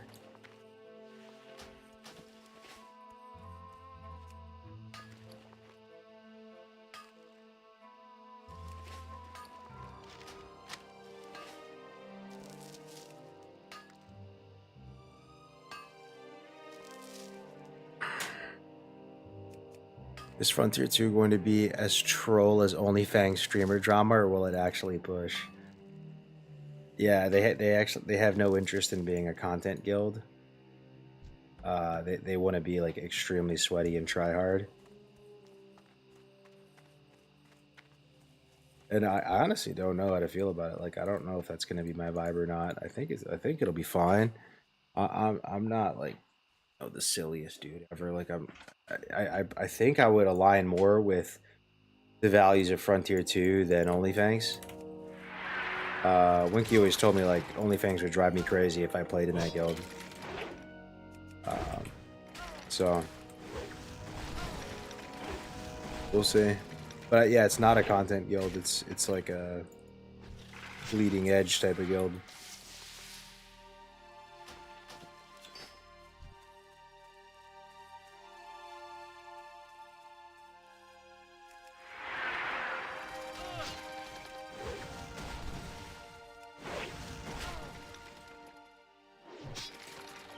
Yeah, the drama stuff is no bueno, no time for that stuff.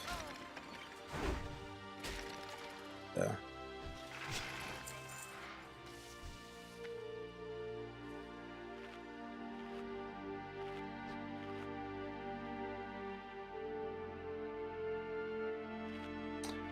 Weren't you in the military at one point? Yeah, I was. I was in the York National Guard, Army National Guard, and I like interstate transferred to the California National Guard. Yeah.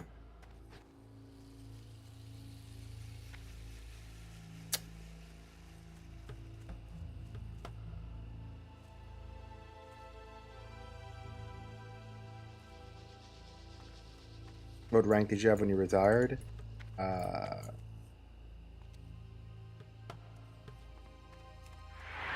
LP.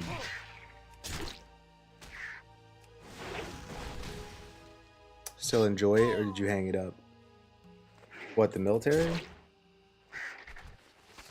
I don't know, dude.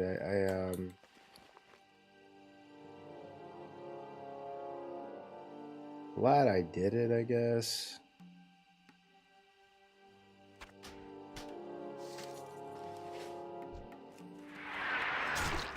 But at the same time, like, I kind of like realize like I'm too much of like an individual for it, man. I struggled through it, like, you know, just my ADHD brain and all that. Like, I kind of like realized through all of it that I'm just more of like a creative type, you know, more of a gamer, more of an entrepreneur, more of an individual. You know, I'm not some like high speed, low drag operator. You know, there's only one way to find out, right? You just gotta like put yourself in that environment and see how you do. But I just found it really difficult. Just you know, you're just under a whole nother like legal system. You're not under like normal law. You're like under UCMJ. Like you're just like, you really feel Uncle Sam has got that ass, like. And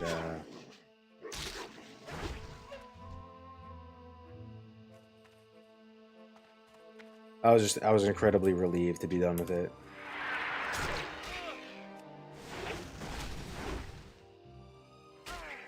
Hey Carlos, great to see you. Can we expect you to get more consistent now with Frontier coming out? Really hope so. What's up, Josarian? Yeah, dude, I'm trying to make like a pretty solid return here. I'm going through a lot in my life right now. I'm getting split up with my wife, and you know, like, you know, life's been tough for me recently, like, and this is kind of like just what the doctor ordered. Like, I have more time on my hands now, you know, I don't have my kids all the time now. And I'm just at a place in my life now where, like, you know, things are getting more simple in a way. Costs are getting lower, you know, selling the house, doing all that, and able to kind of go back into like monk mode, you know, and you know, that's some of the silver lining is, you know, I get to do stuff like stream more and have more time for myself. So the stars are aligning in a way where I think I can stream a lot more, and it's gonna, like, you know, add a lot of value to my life in a way. So yeah, no worries. Why'd you split up with your wife? You have a child too? Yeah, there's just a lot that goes into that, man. It's just, we met when we were kids. We were teenagers when I met with my wife, and, you know, I still love her. I still think the world of her, and you know, she loves me too. But people will grow in different directions, and it just happens, man. It's life.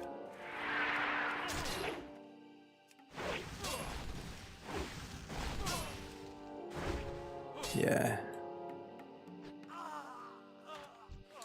You graduated ROT or something, or was it the academy? No, I just got like a special contract. It was called like a 09 Sierra contract. You're going into the guard, basically. Like, if you have a degree, you can you can get like a special contract where like you still have to go through basic training and AIT and all that, but you can pretty much like go right into OCS, which is like officer candidate school and Bullock and all that, and just straight like commission as an LT. But I didn't do like ROTC or West Point or any of that.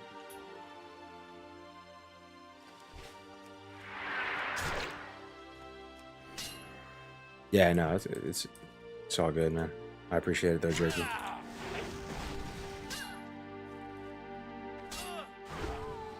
I'm envious of you, haha. Navy LT here every day. I think about quitting and going full-time content creator.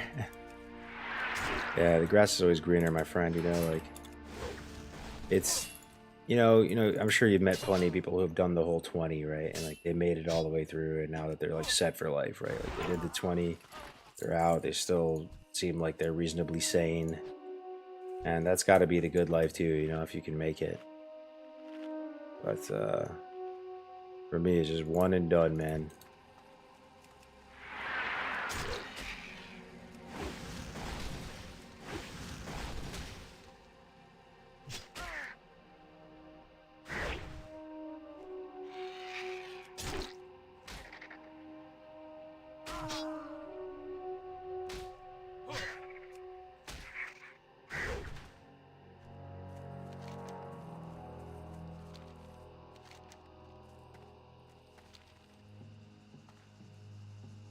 Good to see you though, Classic J. How many years in are you?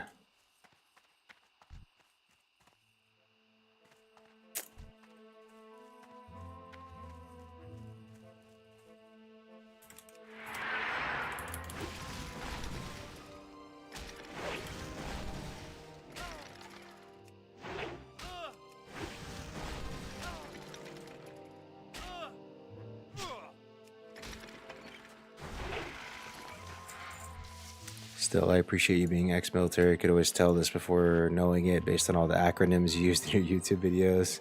SOPs. Yeah, like back when Classic was coming out, like summer 2019 and stuff, like I was still drinking like the Kool-Aid from being, you know, in the military and stuff. Like it was still, you know, like I was still doing like initial entry training and all that and feeling highly motivated and pretty like, you know, hoo about everything. And it's just like, I look back on it, it's kind of cringe in hindsight, to be honest, but yeah.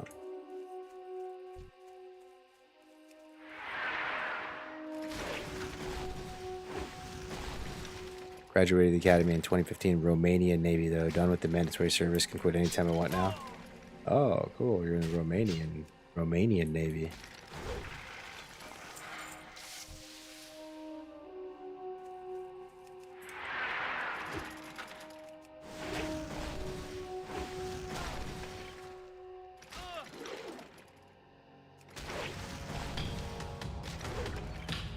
Been in for 16 years, last 6 in recruiting, and looking at these last 4 retiring at 38 finally makes all of those trust me bro stories in the 20s worth it. Wow. Yeah, that's awesome, dude. Good for you, GB. That's awesome, dude. Recruiting seems like kind of a sweet gig too. Pretty chill.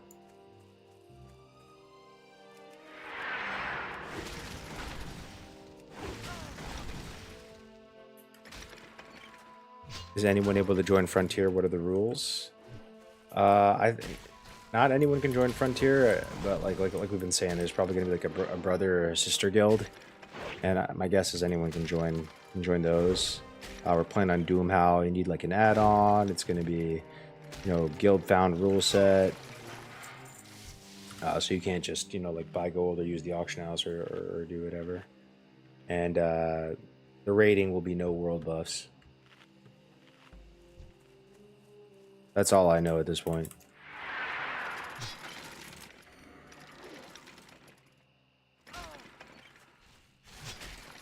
What's up, Meggings?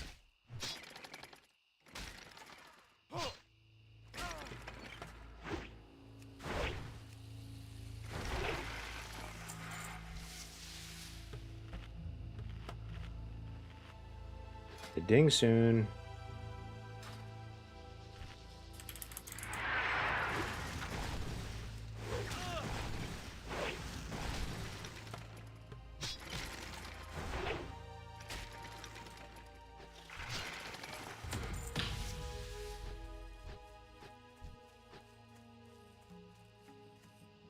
It'd be so crazy to be able to go back in time and tell like our 14-year-old selves 20 years from now you're going to be playing the same game. It would probably like scare the shit out of us. Every time I catch a stream from you, I catch a wave of nostalgia playing with 150 random people on one dead era server with the add-on Good Times, Hydraxian Waterlords Unite. Thanks for everything. That's awesome, dude. I'm glad. Yeah, we always heard about Hydrax, you know, across the pond, and it always felt like Bloodsail Buccaneers was getting all the, you know, the spotlight, and Hydrax we were always really like, oh yeah, and if you're EU, join Hydraxian Waterlords, but yeah, like you guys had a real community over there too, man. And I met some of the leadership that are keeping the lights on over there, and it seems like you guys had a really good group going for a while. And it died out from time during certain times too, just like Bloodsail, but.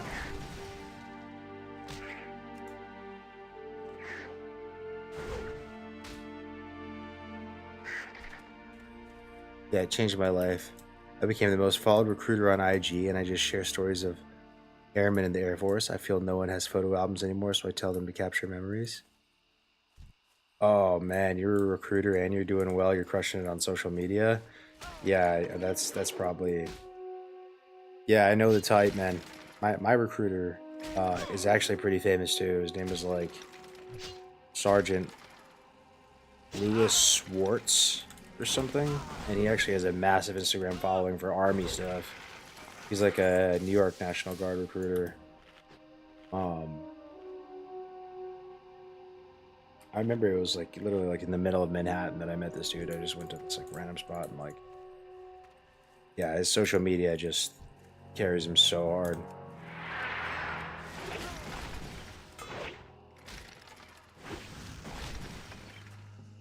You carried my long drives to different schools when you started the hardcore scene. Man, it truly sucks. I feel like you didn't get the recognition you deserve. No glazing, but you created the spark. Thanks, dude. Like, it makes me happy that that there are, you know, a certain number of people that remember how this all started and were there and, you know, witnessed it and remember that. And, like, it makes me really happy, dude. And you know, the other day, like, I just typed into ChatGPT, like, what is hardcore WoW? You should type it in sometime and look at it. And ChatGPT, you know, acknowledges all of our efforts too. It's like, it said, like, community game mode started circa 2020. You know, started by, like, you know, cargos in the classic hardcore community. And it makes me happy that that's, like, you know, that's canon. That's the, no one can take that away, right? Like, that was just like, it's just like how the dust is settling in the history books. Like, this small and insignificant of a feat as it is, you know, it's still something. And it brings me great joy to feel like I was able to personally have some impact on, like, my favorite game. This game means a lot to me, you know. It's like the game of my life. Of my childhood, of all, you know, all that. So it's awesome. Yo, what up, dude? That big Ahmpy? How are you doing in here? You know, just streaming on Twitch.tv. Hoping that people would just come in here and want to chill. What's up, guys? Say hi to Ahmpy. Yeah, dude, there's a lot of questions about Frontier and stuff. People kind of want to play, you know, like they're just wondering if there's gonna be like a sister guild or a brother guild or whatever, you know. I know the recruiting is closed, but might be Actually, good. is a plan for so we're gonna use like an add-on to sell the guild found stuff. Yeah. The dude who made it is. I'm asking him if you can make like a stripped version of that to give to the public, and then we run that sister guild. Yeah, hell yeah. Well, that'd be great. So that's the plan, at least. And we can like just group up with anybody, huh, on the server, or does it have to all be within like the same like ecosystem? Yeah, it's all you just group up with everybody. Yeah. Yeah, it's gonna be fun, dude. I'm stoked for it. Yeah, I was actually just catching your stream today. I was watching the vlog. I'm just chilling, leveling some characters. Yeah. Yeah. Yeah, I'm stoked, man. Oh Like, shit, he's in Discord. yeah, like it's kind of good timing for me, dude. Like I'm coming back. The whole thing is starting, so it's just like you're catching me at a good time. Like I want to try to like, you know, just do my best. Try to help make it a success. Yo, congrats on the engagement, by the way, man.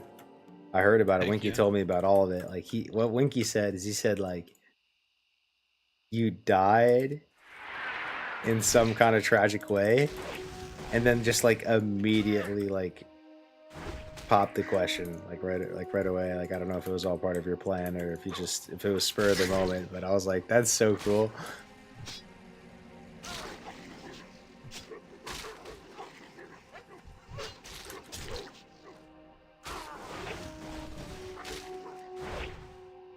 Yeah, it's been a crazy. My life has been going through some crazy changes recently.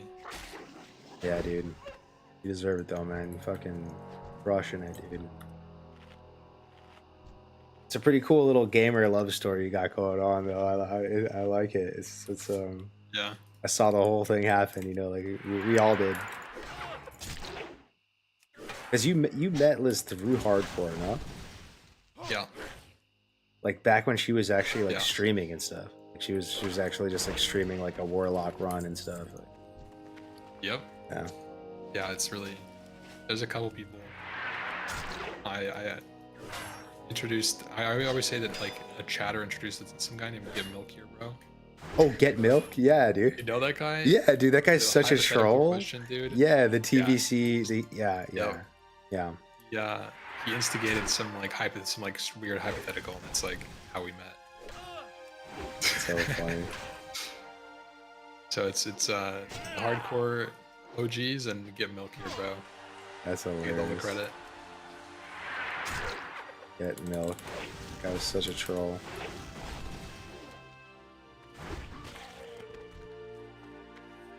You gonna go warrior again for it? Obviously. Oh yeah, I'm actually cooking.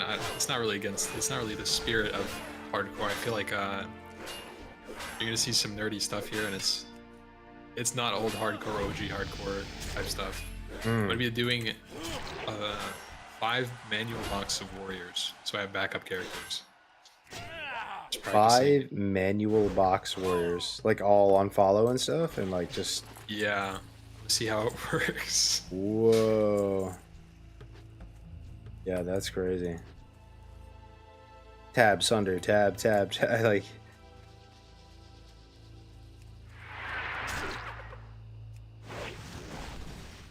Smart though.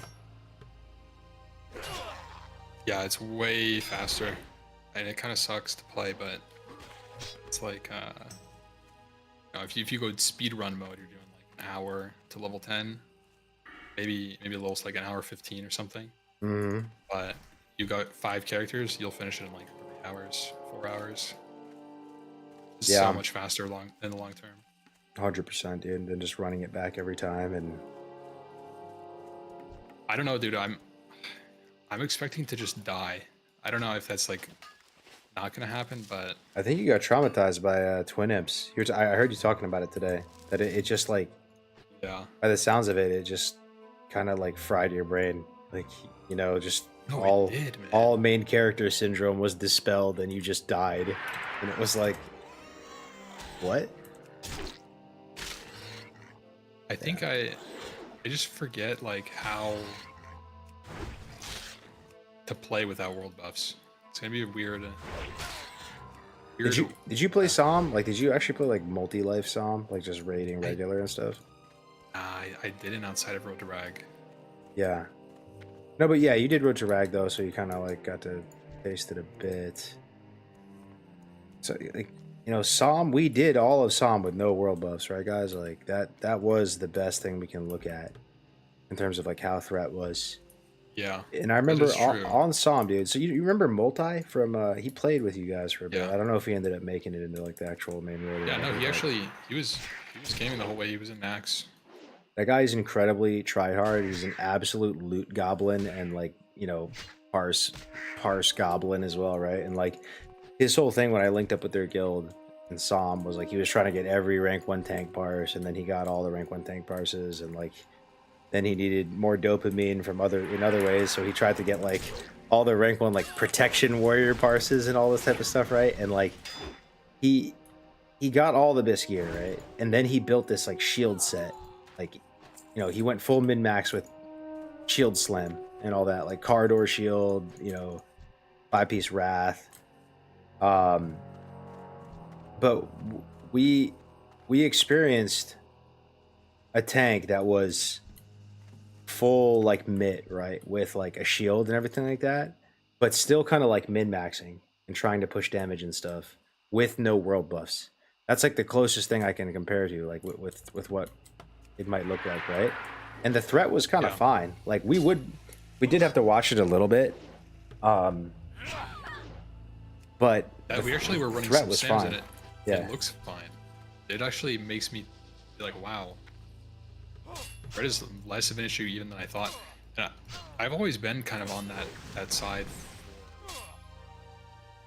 for time, like gearing towards specifically stamina instead of threat.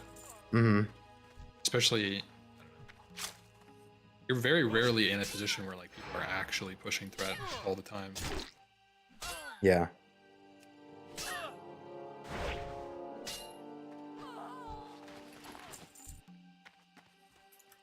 Yeah, that was like a whole discussion. I don't know if you've been reading the Discord at all. Like, the Warriors have been going like crazy on Sims and being like, yeah, it's not that bad actually. Deep Prot might be the meta.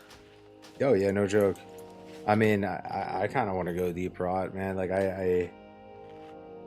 yeah, I'm scared of just dying, dude. And my whole thought process on it is I just don't want to, you know, I just don't want to get people killed out here, right? Like, and you're playing a class where you can get people killed, like just being as safe as possible, right? And, just being like slow and steady with stuff. Like, do you think Warriors are just going to be running normal builds and Yeah, I think so. normal impale spec, normal everything, wearing devil sword, think- wearing leather, like? It's not gonna be leather, but like they're definitely gonna gear pretty aggressively for sure. Yeah. I think there's like a number of HP that you need, and then once you're there, it's kind of okay to do whatever.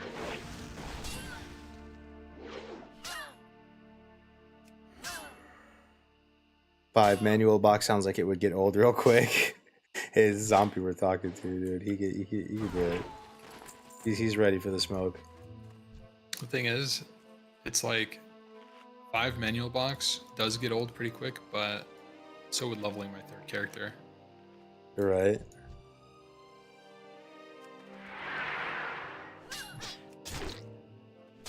I don't know.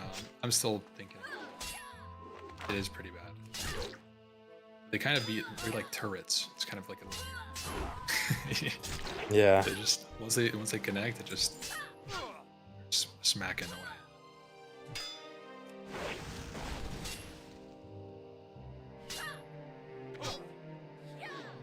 Yeah, it's gonna be crazy. It's gonna be interesting. No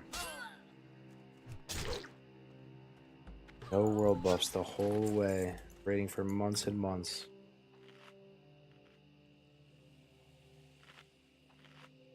Yeah, I mean, we're releasing and there's no AQ phase announced yet.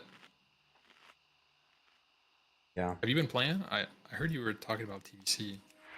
Yeah, I'm still. I mean, I heard you talking about today too. Like, I'm actually like coming back to Classic. Like, I didn't even know about any of this projects going on, right? With Frontier 2 and all that. Like, I was honestly just hyped to like get back into the arena again and like just like level it Outland and like TV. Like, I love vanilla. Don't get me wrong, but like my love for TBC has also grown over time. Like, it's such a fun expansion, right? It's so fun. It's actually the same for me. Yeah. I think TBC is peak. Yeah. I don't know what it is. I can't explain it. People ask me. It's I like literally it's can't like explain it. Classic Plus, dude. It's like just TBC standard issue out of the box. Like, you can make a pretty good case that that's Classic Plus. Yeah, I actually kind of like that idea. That take on it at least. Yeah. Oh, dude, I don't know. It's something about the way that the whole like heroics are interlinked with the reps, and then the reps are you get this stuff. You do your heroics in the super long chain. You get attuned. Professions are like They're still kind pretty of they're interlinked still towards, like, kind of everything. interesting too. Yeah. And the thing is, too, bro, like TBC, like vanilla still plays a role in TBC. It's not totally like irrelevant. Like, yeah, like Nax runs. Even like Yeah. Nax for Saffron enchant. and just even on the PvP side of things, like, dude, like people are using Gnomish Netomatic projectors, NG belts, Skull of Impending Doom, MQG. Bro, I hate that shit. Like, there's tons of vanilla stuff still being used in TBC. I'm gonna go through a PvP arc next TBC Classic. Yeah. I want to get Glad. I've never been Gladiator. At season 4 TBC Classic, I pushed really hard. I got 2550 in twos, like Rest of Druid Hunter, but that was my first PvP season ever, like actually trying, and I just couldn't get it. It's crazy, bro, that 25 didn't make the cut, Super dude. competitive, bro. Bro, I got 2607. like- I got 2607, didn't make it, and only made it after they banned like cheaters. Like, I like barely made it after, but it was like 2600 wasn't enough for Gladiator. That season was like 2800. Yeah. I don't know if it was just like inflated or a lot of people or what, but Yeah. it was tough, man. And No, but dude, I'm hoping the arena is gonna I be loved fun it. this time though, because like the thing is, we have to realize too, bro. We've been talking about it. Is like, this is TBC with dual spec now. So, just that that bad? alone, no, like the people are gonna be doing Oh, arena. good. People are just gonna be doing arena. Like, way more True. people will be doing arena because dual spec. You know, so it could be good. Like, I'm huffing the copium there that like there will be like a good amount of participation, and they actually ended up nerfing stuff and taking stuff out of TBC Arena, like in the later seasons and stuff. Like, people were saying in the chat that they did actually ended up nerfing like the did. NG belt. they did. They did end up like nerfing MQG and some of that stuff, and it just like ended up reducing like a lot of like the bullshit RNG. But it was kind of too little, too late. People are already kind of like fried by the time they did that. But going back into it in TBC this time, maybe, just maybe. Yeah. But like, I don't know, man. Like, I played Wrath Arenas too, and I had high hopes for those as well. But just the way the damage feels, and like, I was like unironically developing like fucking carpal tunnel syndrome playing like Wrath Arenas. Like, the games were taking forever, dude. Like, I was playing Holy Pally Warrior, and I don't know. It just like, it felt like the resources were way more limitless. The games Yeah. are just dragging on. they are. TBC feels like you really feel your mana in TBC, man. I think that might be. I was talking about this today, actually. Today, like TBC But what like the differences is between TBC and to me it's pacing. It's every GCD is like more impactful on your play. So like as like a hunter, there would be times where if I didn't a specific GCD press a specific button, we just lose the game. Yeah. It's like super important that you do like specific things at specific times. It's always true, but it's just your resources, like you said, your cooldowns, your usage are just so impactful on individual spells, and I think it's less about, I don't know. No, I couldn't even get into feel you. Wrath Arena, but for me it was Yeah. relearning it. I felt like I was starting from zero, even though Yeah, just the whole meta, dude, with Death Knights and everything too. Like it just like didn't feel that fun to me. You know, like I'm not exactly fucking like, you know, one of these arena like Giga Chad people like Min Poike and stuff. But like I don't know, I just like couldn't get into it as much. Like there's just something about TBC, like just the way the sets look. It's like the items, it's the interaction between PVE gear and PvP gear, and like how much you actually look forward to getting some of this PvE gear. Like, I don't know, man. Like, I played with my buddy Bran, and we played Rogue Lock, right? And like, we had multiple rogues and multiple locks, and like, I'd get so excited when one of his rogues would get like a new like a new weapon or something, right? I don't know, just all of it. Like, when I add up everything, the totality of playing twos and TBC, it's super fun, man. Like, just the racials, the items, the gear. Just the long queue sessions, dude. We played thousands of games, bro. Like, we would literally play like 100+ games a day. that's something I'm looking forward to. It's so fun, Ahmpy. It's so fun, bro. When you're locked in and you have a partner and you're just like, Oh, bro, we were doing that, but like as that Hunter Druid, some of those games took 35 minutes. oh yeah, dude. 45-minute games, bro. This time around, I'm playing Mage, Mage, yeah. so I can just get in and out. I'll probably play like Mage Rogue or Mage That's Shadow dope, Priest. man. I'm going Rogue this time too, because that's the thing. Like with Rogue, you can play with everyone. You can play with all your homies, and you can like Yeah. carry people like hard. Same with Mage. You know, like I played Warlock the other time around. You really like don't have much flexibility on who you can play with. Do you Like, play with Rogue or Druid? yeah. So like, I want to go Rogue this time, That's dude. how I felt with Hunter too. I just couldn't play with people. Yeah. You know what is crazy though, Ahmpy, is that TBC this time around, like there's no GDKP though.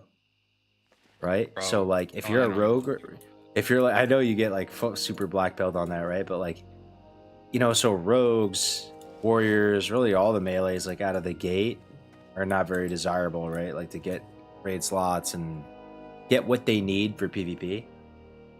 So they would just like lean on GDKPs to get that stuff, right? So that's not going to be in the game. I don't But- know. We'll see. Maybe it is possible that it comes back. You do like a petition for it or something. I heard you talking about that today. Like there was, I don't remember who said it, but somebody would talk to a dev and was basically like, they're not sold on it, but they'd have to be convinced. Yeah, I mean, I asked my own chat, like, did they think that banning GDKP made the economy any better? And most people seem to be like, nah, like, didn't really like have much of an effect on it, honestly. It's still gonna be bricked either way.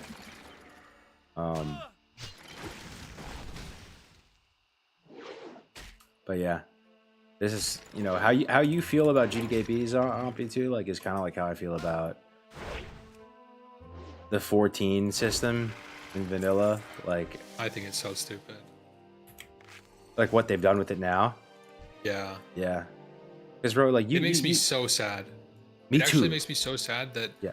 you know, I log in and everybody in this main town is rank 14, rocking everything, and then you walk up and queue AB and there's one game going on the AB Oh. weekend.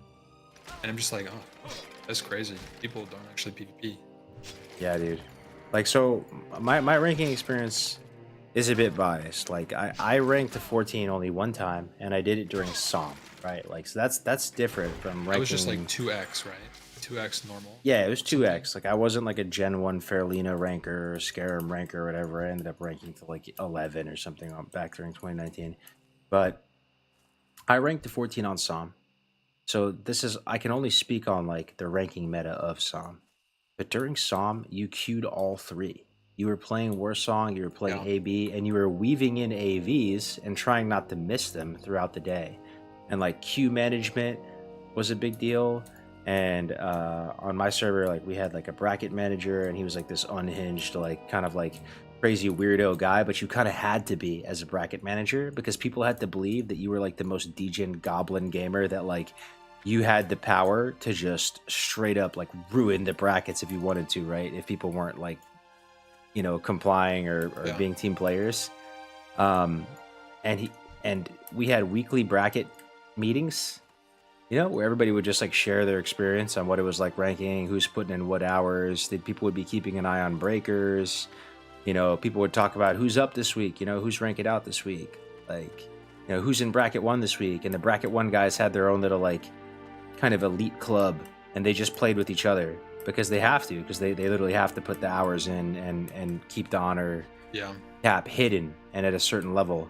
So there's this kind of mystique of being part of bracket 1 for that period of time. Like you're part of that graduating class, and like the accountability of making sure all the brackets are squared away, being like, you know, being political about reaching out to people who are close to breaking B2 or B3 and talking to them and going like, look, man, like you're going to get your turn real soon. Like this is, you know, teamwork together. We work together on this. Like it's going to be less painful for everybody. You know, this is how we're doing things. And just the politics of it, all of it, bro. The totality of the experience, like it was so fun for me, man.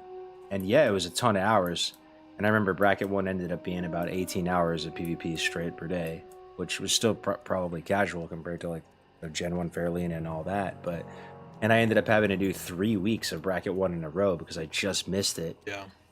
But I look back on that experience, dude, and the emergent gameplay and like the spreadsheets people were coming up with, the little weird tools and weak auras people were using to like track ghost honor, and all the little nuances and intricacies and weird jankiness of the 14 system, the friends I made along the way, the enemies we made along the way, the breakers that we fucked over with mark bombs and all types of stuff.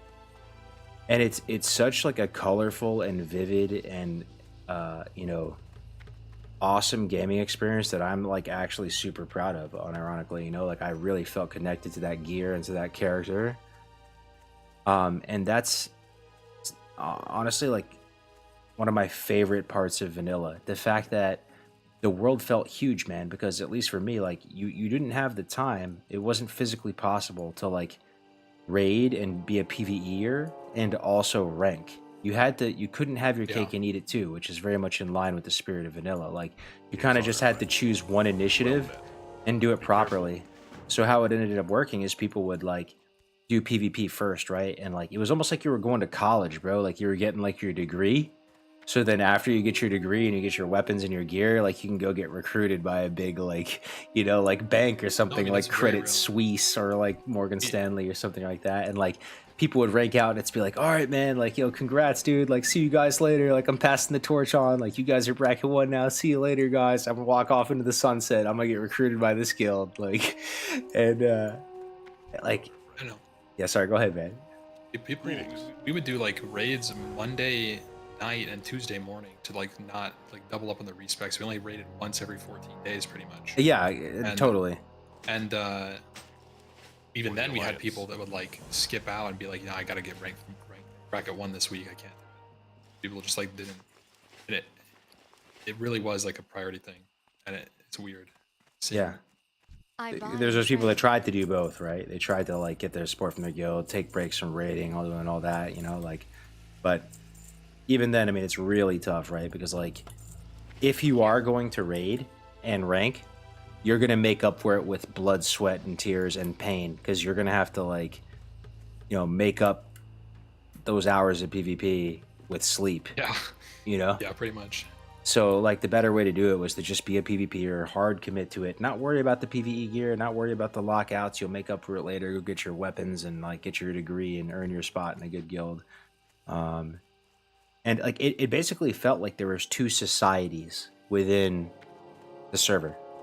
There's the PvP community that had its own hierarchy, infrastructure, emergent gameplay, spreadsheets, chain of command, just gameplay flow. And then there's the PvE side of things, where people were creating like these branded GDKP experiences, right? I remember there's Crow's GDKP, that's what he called it, and he literally had like logos and fancy spreadsheets, and people had jobs, like if you were the puller, the tank, or the off tank, or if you performed at this level in damage, you know, you would get little more slivers of the pie, right? And like just very detailed, very intricate. And there was like GDKP wars, right? Like people were like competing to be like the main GDKP on the server, trying to get all the whales, and that's not really like my cup of tea so much. But again, fascinating emergent gameplay, smart, passionate WoW gamers playing in the sandbox and coming up with their own systems and stuff, right? So when I look at Era right now, everything I just mentioned about the ranking system, the camaraderie, the management, the emergent gameplay, gone. It's replaced by this ugly, hollow husk of a rank 14 gutted PvP system where you're essentially just playing solitaire by yourself, doing a /play check and getting this gear as a participation trophy. Than just a gutted version too. It's not even like a participation trophy now because of the way that they did it. When you ranked to 11, it was a break for like 2 months. So you basically had it sectioned at the halfway mark. So you do 4 or 5 weeks of PvP, or whatever it is, hit rank 11 or 10, and then come back and go to 14. And to the point that because they made it so accessible, it's a requirement to join any real guild. You have to go 14. It's not like oh, you're an ultra nerd, you can go 14 for these extra PvP results, and you know they're like really insane. No, if you want to join like a real guild, they're gonna be like, why aren't you 14? Are you ranking? You're gonna hit 14 soon. And to make something like that, you know, something I spent, I got, so I don't know, there's some backstory here. I got banned on my final rank 14 week. It's Gen 2. Yeah. And so I don't remember what the count is. It's like plus 1 week. But that was, I think, 11 weeks or 12 weeks. I don't remember. Then I had to do 3 more weeks on top of that. So for me, my ranking took 15 weeks. And when you finish that, that's like a portion, that's like an arc of your life. It's not even just a WoW arc. And finish that and you're like, damn. Shit, we're done. We finally made it. And I'm sure you had the same thing. You said you got to do an extra week. Yeah, and my heart sank when I realized like I missed it. There was someone who took my bracket 1 spot. Like that's something that I can't really convey. Like I really feel, Ahmpy, like for the people watching, that most people dislike the 14 system. But most people don't understand it. Like I feel like it's a very misunderstood system, right? And like, yeah, it's not the best system at capturing like raw skill expression, but there's so much like politics and drama and mystery to it. Like you literally never know if you're actually going to get 14 or not, because there's only so many there's only so many spots, right? And like you can put in the work, do everything you need to do, be the best team player, and still not get it and never get it because the calculations were off, you know? So it's like there's like just a mystery to it. Like, am I really going to get it this week? Did we account for everything? And it's just like a very like interesting, it's literally like running for president or something. Like it's like you're doing like a political campaign. You're winning over the people on your server to get their buy-in and go like, all right, this guy's deserving of the bracket 1 spot. There's only 2 of them per week, right? Like this guy has put in the work. Let's all support him and try to like let him rank out. And I've just never seen anything like it. It's very like RP in a way. And I think Som like did a good job of like just doing like a slightly more casual version. Like you still did the same things. Like you had the bracket management, you had the culture, you had all this, but it was just a little bit more casual. So that's why I want to believe that there was a way to make it more casual and accessible, but still preserve all that emergent gameplay and stuff, right? And like just not what they have right now. So, you know, there's people who are equally passionate about GKP and all the high-end PvE stuff. I just feel like it's a damn shame that that is cut out of the game. All that PvP stuff. Yes, man. The thing that sucks about the rank 14 system now, I think, is there's no like the old rank 14 system. When you did it, you got rank 14. The amount of attachment you felt, the accomplishment you felt for that, was like insane. Insane. I've never been so immersed into the game after getting rank 14, dude. I agree.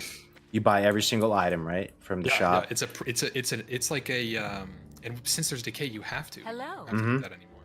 There's no decay. You keep your 14, and it was like the whole like, it was like a ceremony. You hit rank 14, you have 900 gold in your bags because you need to buy 2 of everything. 100%, dude. And that week you're playing and you're queuing BGs while you have the tag still play it a little bit of Grand Marshal or High Warlord, and you're just like kind of just like relishing in the journey, right? And like it's just so satisfying, and like, you know, it's finite. Like there's something, you're losing something. Like, you know, you're not able to maintain this, but you get 1 week in the sun where it's like, I'm that dude for this week, and next week I'm not that dude anymore. Bro, we had a priest on our server that stayed rank 14 for 6 weeks. Really? Yes. That's actually like a kind of a dick move, right? Because don't you have to like be bracket 1 to like maintain that or something? It kind of is, but at the same time, like they were in the pre-mades, like popping off for a long time. They were just playing for fun. They were still going for bracket 1. That was late enough that, you know, it wasn't as competitive. Yeah.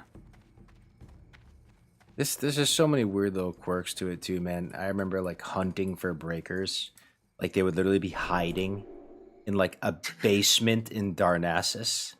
Yes, And you don't see their honor? Yeah, so you're literally like eagle-eyeing around trying to find these little rats who are trying to break. And these rats are like role-playing as like clueless old ladies, like old cat ladies who have no idea what a bracket is, and they're just like, leave me alone, like I'm just trying to play the game. And it's like, really? You just played like 70 straight hours of AV. You're really like an old clueless cat lady trying to get exalted reputation, like, and you know,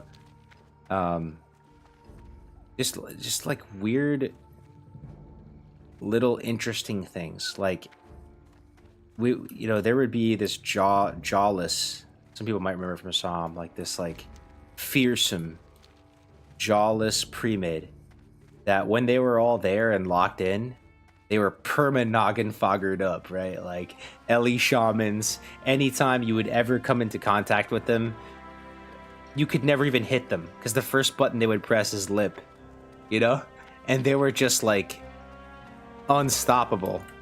But these jawless pre-mades, in the middle of the night, they would get taken over by their pilots, you know? Like they like hired like, you know, like Brazilian people who didn't even play WoW. They just like play their characters, so they had perfect uptime. So we'd like wait for the pilots to take over and try to queue in them and kill them, right? And like get extra honor per hour that way. And some of the weird little interactions, like, you know, sometimes we would just let, you know, you go up against this pre-made, and they were, I'm trying to remember the Psalm server that was like the most competitive. Maybe somebody is gonna remember, and they had like the highest honor caps and stuff, and like, yeah, they had crazy honor caps, so they had to be very efficient with their time. So like, you know, we would let them win fast. We had, even though we were queuing as a pre-made, right? We would go up against them, and we didn't waste their time. We just let them, you know, finish it fast. And sometimes there's a few times where like they did like a really homey move, and like, yeah, they were finishing it fast, but you know, they would let their flag runner like go cap all the flags really fast, but the whole rest of their team would come over naked and just let us kill them, you know, just so we could get something too. It's like a peace offering. Yeah, like a peace offering, and just cool little interactions like that, dude. It's like cowboys and Indians, What's and on like your I, mind? I just look at the whole ranking like grind, and was actually a meta. it's just so fun, dude. Like all of it. Like I don't regret it at all. Be good. Keep your feet on the ground. That was a pretty big meta Safe on travels. when I was ranking. When you did Warsong and you played against the pre-made, you played it hard until the first cap. As soon as somebody capped, you would stop. Right. That was the And respect. if they didn't, you would. Yeah. And that was pretty toxic, but that did happen sometimes. Yeah, dude. And there's it's just so many characters, man. Like how are you guys watching this? Like I'm sure you guys have similar memories. Like how do you guys not miss this as like a huge bucket of content in our favorite game? All this PvP stuff is just totally not part of the equation anymore. Like you would have these It's a shame. absolutely In the PvP community unhinged in general. unhinged degenerate druid flag runners that like nothing made them more erect in life than running flags as a druid, and like they all had the most sensitive fragile egos in the world, that if you triggered them in any way they would have no problem sitting there and just out of bouncing in Warsong with the flag and just wasting your yeah. time, right? And these guys existed. So managing these relationships, right? And like you have these weirdos, but you have to maintain some level of respect and good rapport because they can totally agree if you're on it per hour.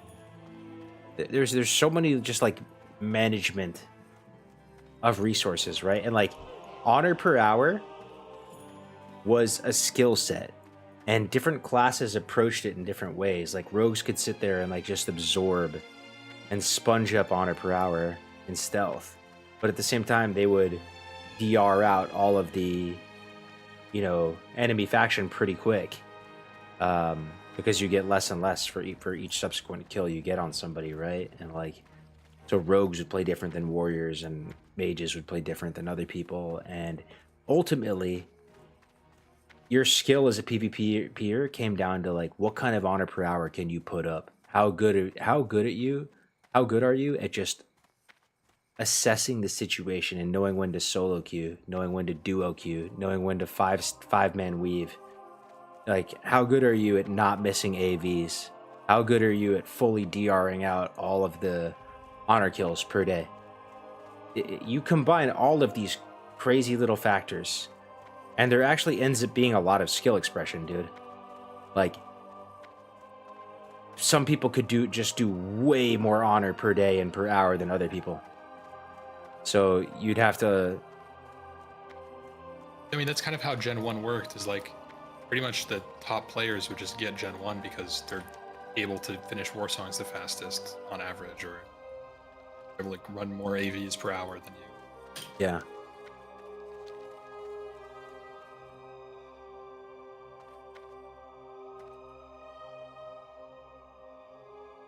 And there are people that got addicted to the honor grind, to the ranking system, dude, that they ranked multiple characters to 14. Like it became their life and their identity. I don't know, some of you guys might know the type where it's like they rank out a mage, and then this person's first thought is like, time to rank character. Yeah, time to rank it out again on a rogue now. Light Time to do it bless all you. over again. Like Be careful. Light bless you. it kind of consumes you. Oh, that's actually a real thing. Did you I mean, this was like a real thing for me, post-ranking depression, unironically, because Yeah. you're spending it, for me, if 14 weeks of your life fully you- solely committed to getting this honor. So you And don't then know what to log do with in yourself. on Tuesday, you buy your gear, and then you're like, well, Yeah. that was a tough part. And I think that's probably what motivates people to go again. I could see that So- because you have such a defined purpose while you're ranking. Yeah, Like, exactly. What you need to do is so clear, and you do it all day, and then that's just like gone, right? That carrot on a stick is just like gone. But all of it, it's all instead of this like fascinating, intricate system with all this like nuanced, emergent gameplay, stories. What do we have now, dude? Like people are just like, oh, dude, I remember when we AFK ran to Vandar Stormpike and right-clicked him and he died, and Well met. I did that 65 times per day yesterday and today, and I don't know, man. It's soulless, man. The bummer, man. And that gear, to me, it actually does mean something, you know? And, like, just anybody can get it. Like, it's just totally devalued, right? Like, That's why, you know, I had never really understood it. TBC came out and did that. I heard the term like welfare rank 14. I was too young, so I didn't even think, I don't think I had 60. It was like level 30 when TBC came out. So I heard the term, but I didn't understand it until I think I saw everybody log in and everybody's in rank 14 gear. It's like, oh. yeah. Yeah. I don't know what your take is on, like, rank gear, like, how good you think it was. Like, I you know, I just have my own, you know, take on it. Like, I worked my ass off for that gear and the weapons, and I was, like, super proud of it, right? And, like, I just wanted to wear that gear the whole time, and I loved that you had a lot of, like, you know, raw stats, and you're, you know, very tanky and had a ton of stamina on it. But at the same time, like, it's, you know, there are weapon setups even as early as in, like, BWL that are comparable with the 14 stuff, like, because just, like, a lot of RNG and stuff that can happen on fights. Like, even if you have slightly better, you know, weapons in theory, like, you know, you could make a mistake, you could die, someone gets lucky.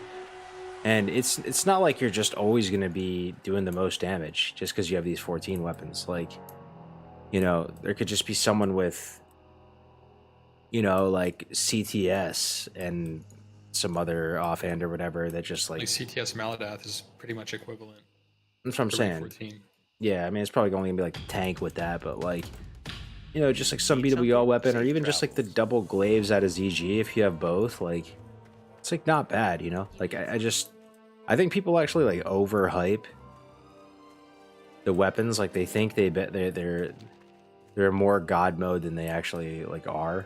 They are sick, don't get me wrong, but like, bro, like there were so many people that had 14 weapons that were just like blue parsers and like were just like feeding every, like, you know, just like didn't do well at all. And like, so I don't know, like I don't really have a huge problem like in my ideal vanilla WoW server of that 14 year being there on launch and like people being able to reap the benefits of them, because it's, you know, it's not as big of a difference as people think. Yeah, I mean, I kind of agree with it being able to be out on launch, but not with this system. It's too fast. Oh, with this system, yeah. No, I'm saying, yeah, with just like the original 14 system, yeah. Or like, you know, I mean, it came out pretty early. Like we had rank 14 gear going in 2019 going into BWL. We had 3 weeks of rank 14. Yeah, exactly. And I actually think that's okay, man. I honestly do. I think it was perfect because there was nothing else really to do in that phase. Mm-hmm. I really believe, man, like if people like you and me and like there was just like almost like a high council of people who just like play so much vanilla and like just different private servers of like all shapes and sizes, and just kind of like seeing how it's all shaken out in like so many different ways, like could design like the perfect vanilla WoW server in terms of pacing and stuff, right? Because like everything, even Dire Maul, like it kind of puts the server on a little bit of a clock as soon as that shit comes out, right? ZG, massive clock. Like the game changes forever once any of this, you know, once each of these things come out, right? And like just coming up with like a phase schedule of like pacing of like when stuff that should come out, that I do believe you could do it in a way that it caters to everyone, the levelers, the high-end raiders, the PvPers. Like you can actually like make everyone happy if you really think things through. And you know, just design like the perfect like vanilla server. Like for me, I really feel like ZG should come out later than it normally is introduced. I kind of agree with that take.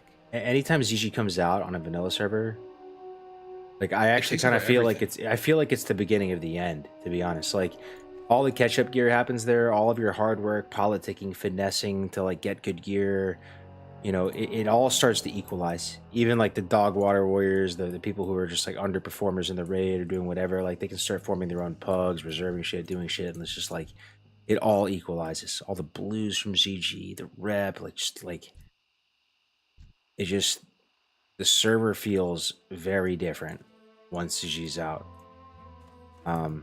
So I don't know. Another like theory I have is like the Prebis phase.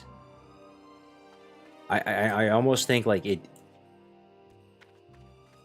can't be like people actually like the Prebis and MC phase. Like they say they don't, and sometimes people would say like, oh, I wish it was quicker and snappier. Like I wish like, you know, the MC phase was shorter. But I just like don't think that's true. Like it's actually really chill. It's like the honeymoon phase of the server. Like it's like the best part of the server for a lot of people. You're only raiding once a week. You know, you have time to level alts. You know, like it's not too sweaty. There's not really much people falling out because people are just excited for like the future. You know, just doing MC and Oni and stuff every week. And it's like, I like that phase being long, to be honest. And then it probably needs to be a little bit of a shortening of the phases and a more of like an accelerated pacing when it comes to BWL, AQ, and Nax. Because you just see like such a big fall off for with each tier that, you know, the overwhelming majority of players that start playing on like a private server or something, right? Like we'll never see Nax. Like they'll just like never make it there, right? They'll just like fall out in BWL or whatever. Myself included most of the time. And it's like compensate for that. Like, you know, factor in that player behavior and design the phases. So like, you know, once that clock starts, ZG's out, BWLs, whatever it is, like try to keep the pacing like interesting so people make it all the way through, or more people make it all the way through.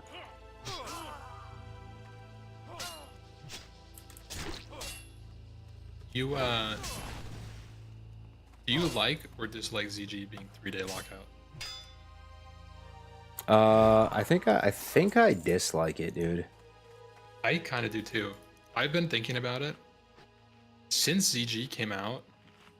I was running raids like it's kind of like this gold rush. Like you're trying to get ZG Exalted as fast as you can so you don't do it anymore. But since ZG came out, I feel like, dude, all I'm doing is ZG. That's what I'm It saying. almost reminds me of SOD Phase 1. I think it's the 3-day lockout thing. Yo, I agree with you, bro. And that's kind of what I'm saying about phase 1 with MC. Like, think about your quality of life enjoying the game and playing vanilla when it's just like phase 1 of a vanilla server. Like you're literally like raiding once a week. Some people, like you said, Ahmpy, they do it so that they only raid, you know, they do the lockout, so it's like they're almost only raiding every 2 weeks. Yeah. You know, because you like do it and then you do it again. Like you do both lockouts back to back. Like you're afforded stuff like that, right? I mean, some people live for it and they love raiding and stuff like that, but you know, most guilds, like even just starting as soon as BWL, like that you're raiding multiple times a week, man, at that point. And then like it's feeling more of a commitment for a lot of people, and I think people start falling out. So, but I think that's why people start quitting in AQ phase, because they do ZG the phase before AQ. They're raiding 3 days a week, doing ZGs all the time, and then AQ 20 comes out and they're doing it again. Oh, 100%, dude. I think that's huge. That's probably like, whether people realize it or not, that's probably like like they're just drained.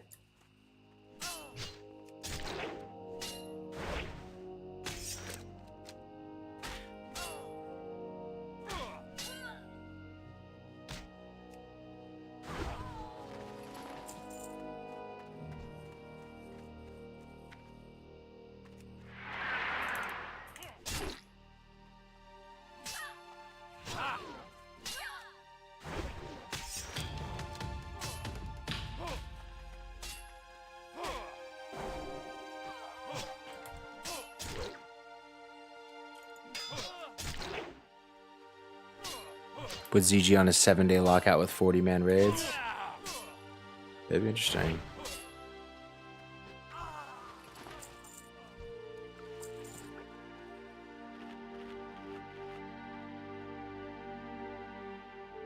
You know what is interesting though is that so ZG's out right now, but there is no GDKPs for ZG.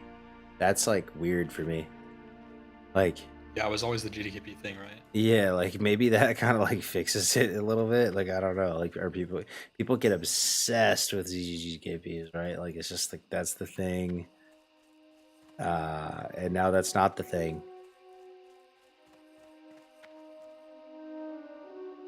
I don't know, dude. Soft res just has replaced GDKP in my eyes.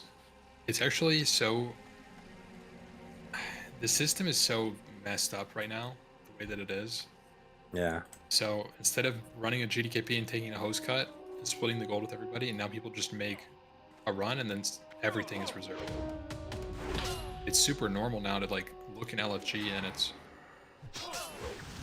idle, IFAKAR reserved, idle mounts reserved, and it's just every run, and so it's making this weird.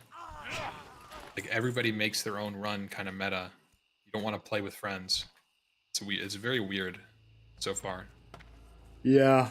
I mean that is kind of how it is normally though at the same time, like when I look back at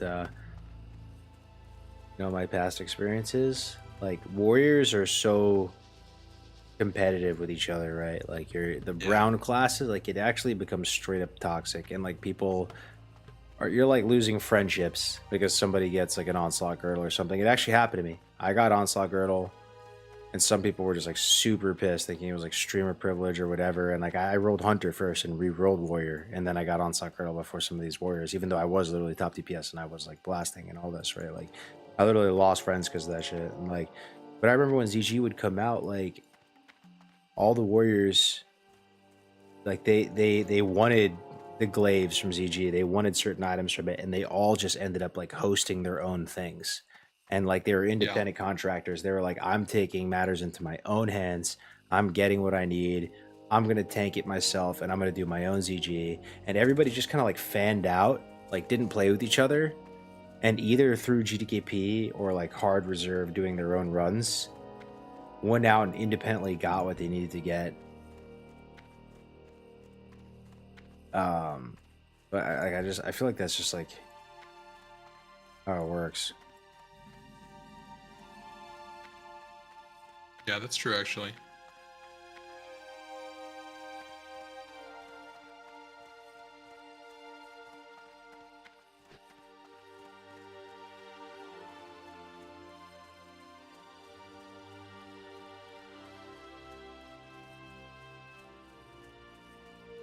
But yeah, that's why vanilla is like an interesting thing. Like,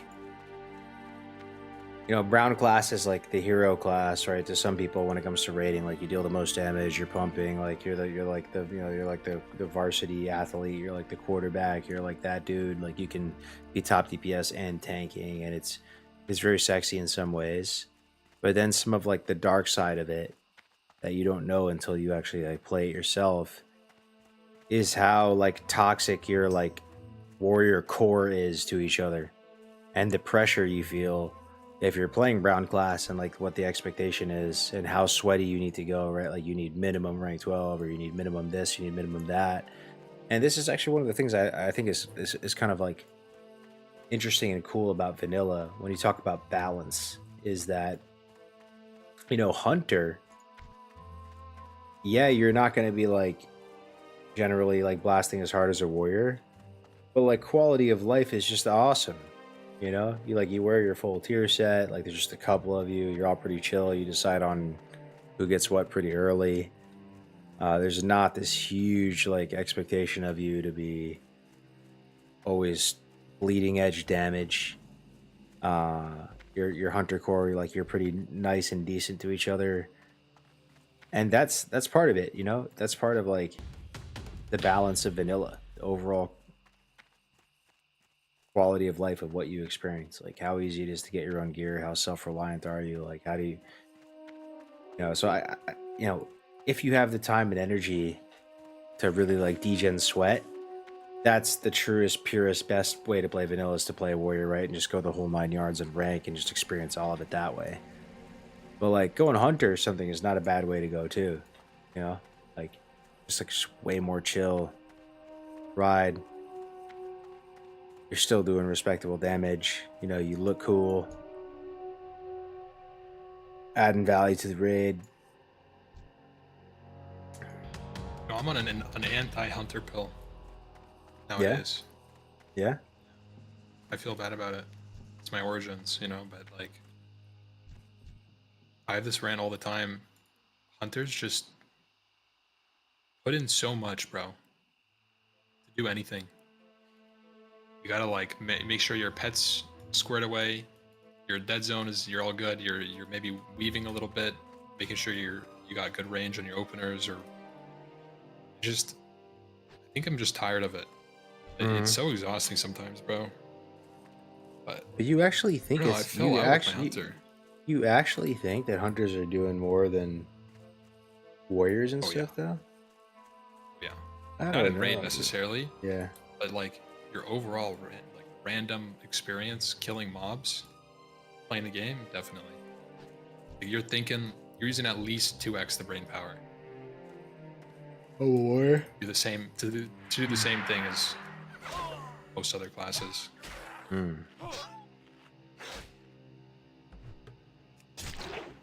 Yeah. I don't know, maybe that's just because I've played a lot of mage and warrior recently, and I saw the other side, but man, The only I thing did is, man, enjoy is the hunter though. I feel like out of all the classes in the game, warrior has the most like dynamic, and like the rotation is based off like intuition and feel more than any. It's just the nature of rage and the spikiness of it, right? And like priority system of what you should do and when.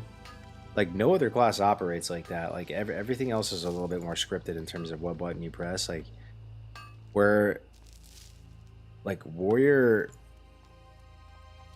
just isn't. Like there's almost like anticipation of when you're gonna get your rage, when you're not, and you are having to make a lot of little micro decisions in terms of like what the play is, right? And it's so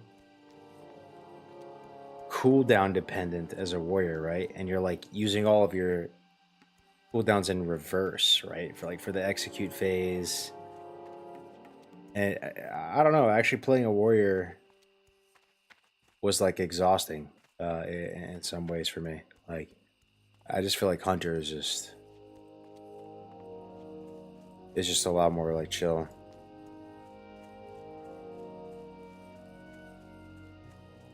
Throw your dynamite, use your aim shot, your multi-shot. On a boss, sure, maybe, or no. I don't think warrior is that bad in terms of complexity. There is obviously stuff you can do, but at least with world buffs, you kind of just press your buttons. You don't really need.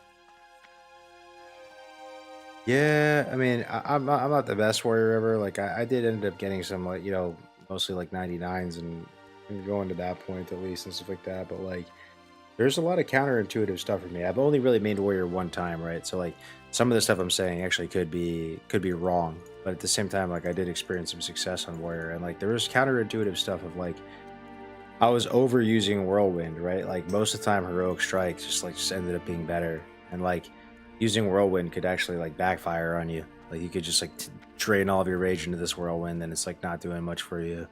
And like just maintaining heroic strike with every main hand swing ended up being like so good in terms of damage, right? And like, but you can't overdo it as well and get like rage starved, and then you know just all the cooldown management with it as well, right? Like you have one guy trying to call the cooldowns, but that's like That's true. it's not really like you can't. That only takes you so far. Like if you just wait for one guy to call Death Wish or one guy or whatever, like that's not going to be optimal for you. It has to be like based on. I actually think chat saying this is because that's not my experience with Warrior. I can tell you that straight up. I'm playing DPS Warrior like weekly, I'm rage capped. Like I'm not even joking. I am straight up just 80, 90 rage almost all the time. But you're main tank And though at the same time, right? You're the no, one, I'm not. I'm just DPSing in my raid. and your rage cap just DPS. It's the world buffs, bro. I'm horde. I win fury once and I get 90 rage. Yeah, you And know, it's just I think I think chat might be right, dude, because I played on Som, right? yeah, we have like 1,000 more attack power, so every swing your bloodthirst is doing like your autos are generating so much more rage, and your crit like so many more crits. Like it's not like that at all, but it will be like that in front too. So it's kind of interesting that you say that. I'm Yeah. interested to see how the difference is between warriors who are used to that Yeah. versus Mhm. like what normally people see. No, dude, that's really that's big brain that you were able to make that connection. I think you're right, because that's my only experience really maining warrior, right? Was during Som. So for me, that was my experience, and that's probably what it's going to be like for people in front too, right? Like with no world buffs, like the rotation is very is very like kind of janky. Like rage is very You have to finite. It's very finite. queue. And like you, if you literally like whirlwind, just like based on the cycle of damage and stuff, you can whirlwind because there's 2 mobs in front of you, and you think to yourself, 2 mobs need to cleave. Whirlwind hits multiple targets. I'm pressing whirlwind, and it just like doesn't crit, you know. And like, yeah, sure, you hit them for both for a couple hundred damage, but now like you don't have enough rage to like bloodthirst right away, right? Like you shave a little bit on your bloodthirst, and you kind of get like rage starved for the next couple globals, and it's like it like backfires on you horribly. So you're just like having to like plan out your rage, keep a little in the tank, have like trigger discipline on like not hitting that whirlwind, trying to maintain that heroic strike on every main hand swing. And you know, none of the guides that were out there, and this is just like Som, right? Like again, it's just different from world buffs, I guess. But the guides that you read on warrior, like it wasn't like working, like it wasn't really like translating like exactly like the priority system and all that. Like you did have to make a lot of decisions, and that was just like separating the really good warriors from just kind of the, you know, the normal ones. And I don't know, I just like I found the itemization really cool on warrior too.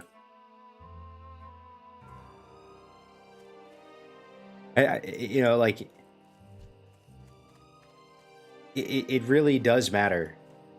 At least on Som, it mattered having enough health and armor. Like, Yeah. you if you're just like one of those Andes that's wearing like Devil Sword leather and you're full like glass cannon, bro, like you end up actually just dying way more. So whatever, like random thing, one Yeah, mob just like clobbers you. BWL trash. That's what I'm saying. And then you're just like in the bin. Like there was a real value, like tangible value, like in hedging against disaster by having a certain amount of stamina and armor. And like as a warrior, like you never know when the raid leader is just going to tell you to go tank something, right? Like you just have to. You need a brown glass to go over there and taunt something. And I've been in that position where I'm wearing Lionheart helmet and I have leather on, and you're like, oh fuck, dude. I've called on people like that. I'm cooked oops. right now, and I like taunt the thing, and it's like I'm getting like 10%. Like what you actually end up having to do, right, is you end up having to like throw on a shield and use big defensive cooldowns, and it's like, yeah, you'll stay alive, but you'll end up doing a lot less damage than if you were just tankier, right? And you're wearing like blue PvP gear, and you're able to just like actually do your normal rotation, not go into full like DEFCON 5, like I'm about to die, like I need to like smash shield block and shield wall and all this, like. So yeah, that was just like a really This is kind of like really a tangent, fun thing. but when I did Frontier originally, you know Beveldra? Bev? He was in like Hardcore All Stars, yeah. Mm-hmm. Yeah. Super hardcore guy. Anyways, I always went, I don't know why, I just trusted him. So I always told him to tank things. And I didn't realize until we were deep into Nax.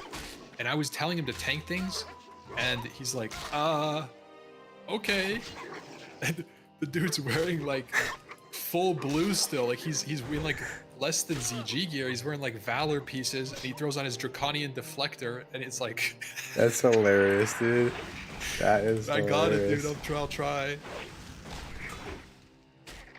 Oh, that's awesome, though. I love that. He didn't push back at all. He's like, all right, man. Nice knowing you. If anybody's ready to die, dude, Bev is ready to die for the raid. I'm ready to die for the cause.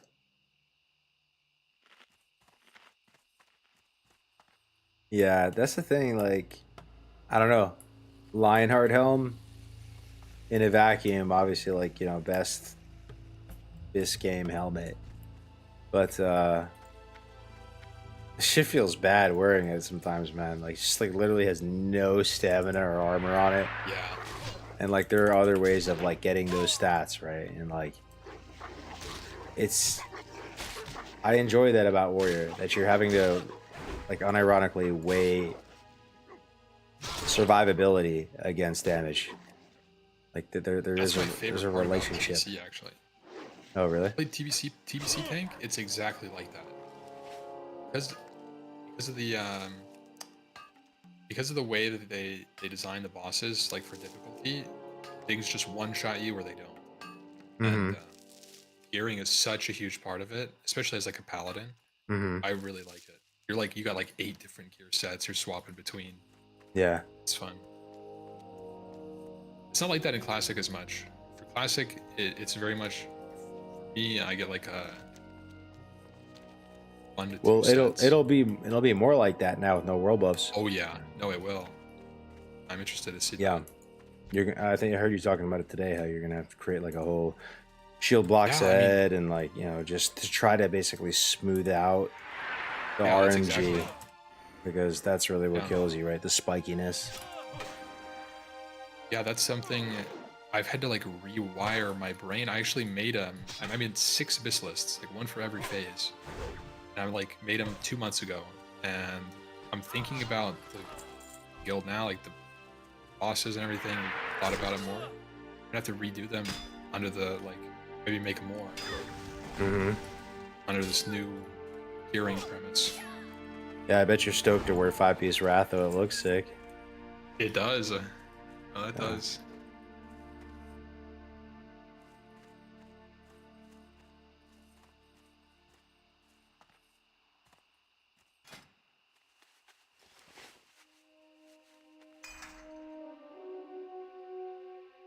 Progress, will you date Goth Lolita? Wouldn't that be the most ironic thing ever? Literally like the rank 1 griefer of Blood's Hill. The #1 pilot of the Corone. I get into a romantic relationship with that person. I'm the #1 counter griefer. It's a true an incredible love story. Oh my god, I'm in trouble actually. Holy shit, bro. I'm gonna go D-stance, 25%. 10%. Am I dead? Oh, I think I outranged it. Pillagers, man. Pillagers. Eesh. 1 fireball away from death. What? Yeah, dude, they hit for 70 a pop.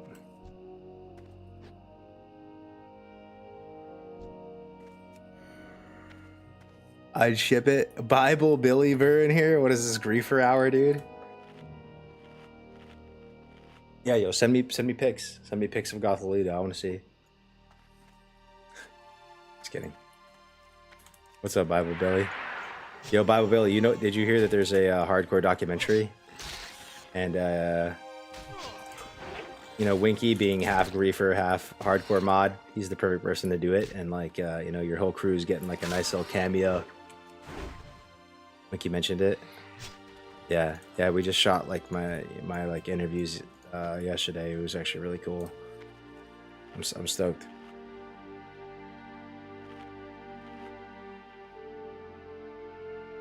Send me pics is insane, law.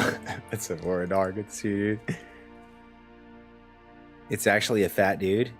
Goth Lolita was only pretending to be a girl. It's actually a fat dude. I can see that. Yeah, I can see that. That checks out. Argos or chat, what do you think looks cooler, male or female orc warrior?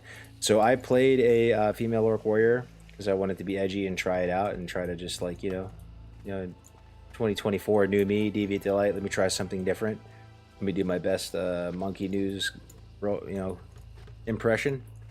So I ended up rolling female orc warrior. Never could get into it, man. It was actually like a problem. Like I did not feel connected with my character at all. I got Lionheart helm crafted by Ahmpy on the call right here. I was stoked about that. I equip it and it looks like this beady little tiny brown like thing on my head, and like it just didn't do it for me, man. Like the armor, just the way it sat differently. The animations were just, your character looks so small. Call me old-fashioned or what? I don't know, man. It actually affected my attachment to the character. I didn't end up playing it that much. So at least personally, like I'm going like male orc all day, every day.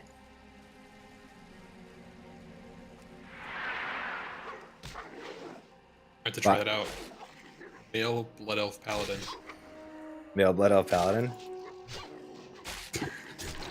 Yeah, that's a classic with the Super Saiyan haircut. Yep. Let's see. Bible Billy is buttering you up right now so that he can grief you when you least expect it. Yeah, man. I look back on that. The song griefer clip? Yeah, it's the song griefer clip. Yep. Bible Billy Berry was like the Corone dream team. Bible Billy, Goth Lolita, Okayu. Who else? Oh, Iverson.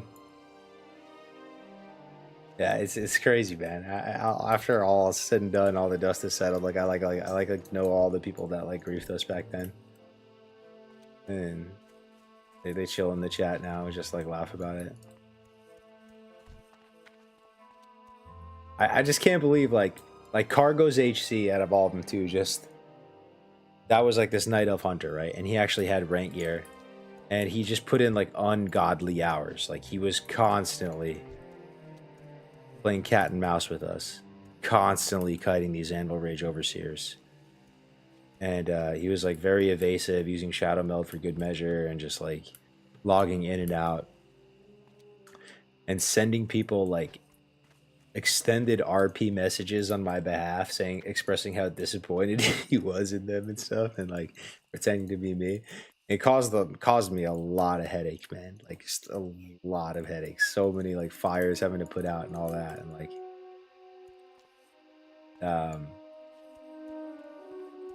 just even through all that, right? Like just being able to meet the guy and like talk with him and squash it and joke around about it now, like it's just crazy to me. Are you guys worried about griefers in front too?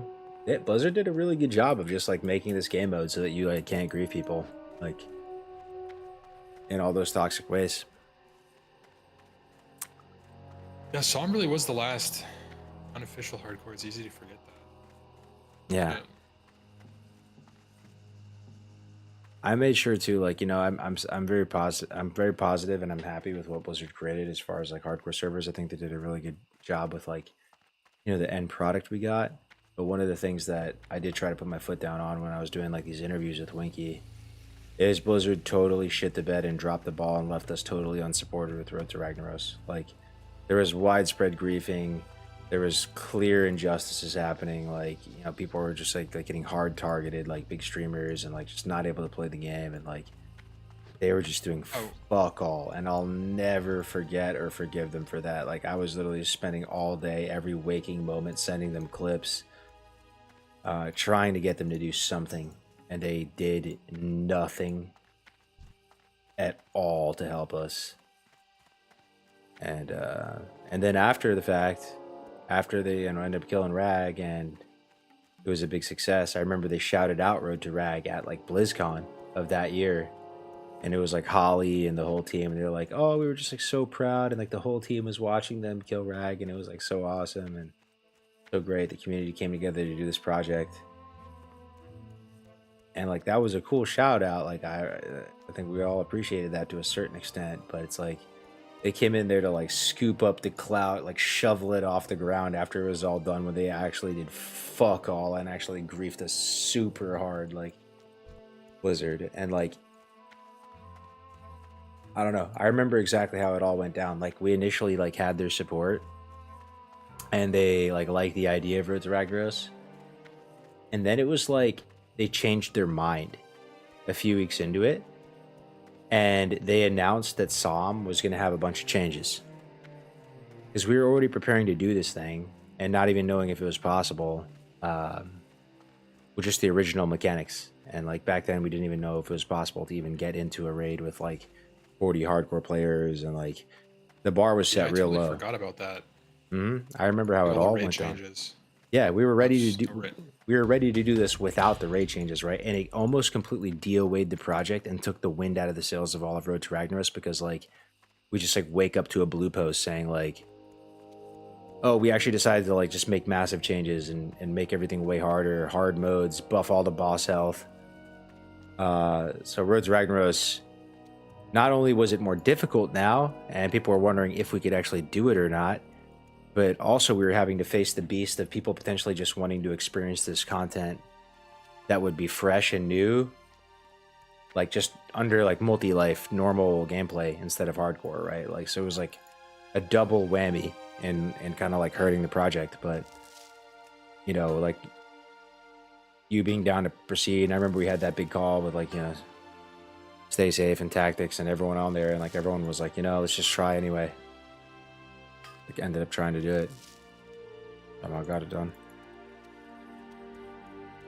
But ever since then, like when they like, I'm telling you, like I remember talking with them, and it was like for a week or so, I'm like, oh dude, this is awesome. Like we have full Blizzard support. Like they already nodded their head to us. Like this is after Soul of Iron was put in, right? Like, so we felt like Blizzard had already acknowledged our community, and they're willing to kind of like work with us and like do this cool, you know, be supportive of Road to Rag. And then ever since they audibled those changes in Psalm, it was like they went radio silent. They didn't help us with the griefing anymore. They didn't really like do anything. Fucked up. It's fucked up, man. Fucked up.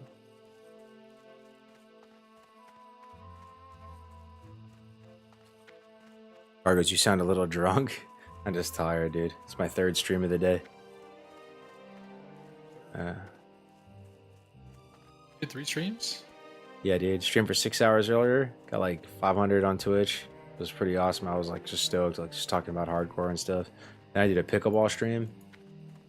Oh, So I streamed for like an hour playing pickleball. And then I'm just drinking the Kool-Aid hard, right? Just came back and fired it up again. Yeah.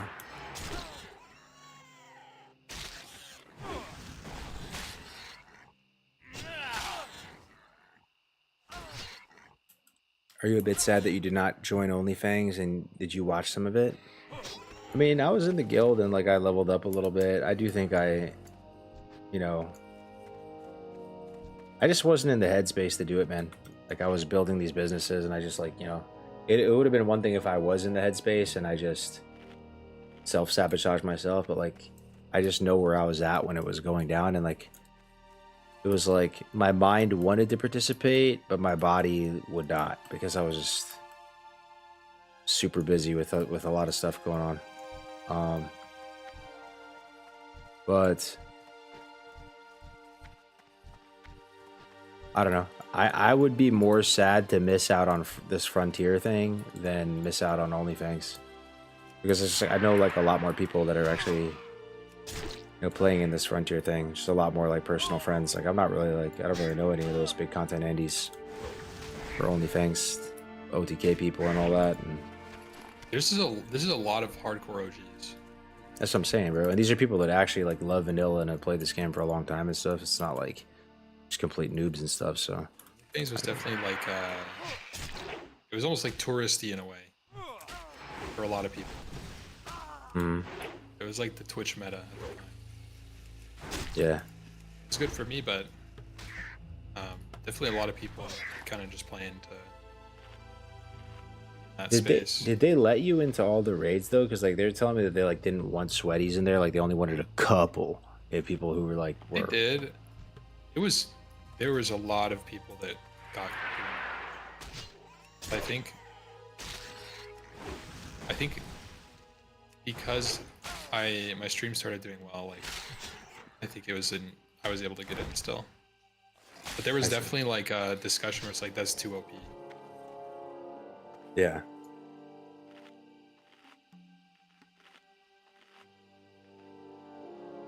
I don't know. I was a griever, bro. You're a reefer. I was just literally I was just for funning those raids, and it was kind of bad. Like, I almost wiped the raid once. Really? Just like messing around and yeah.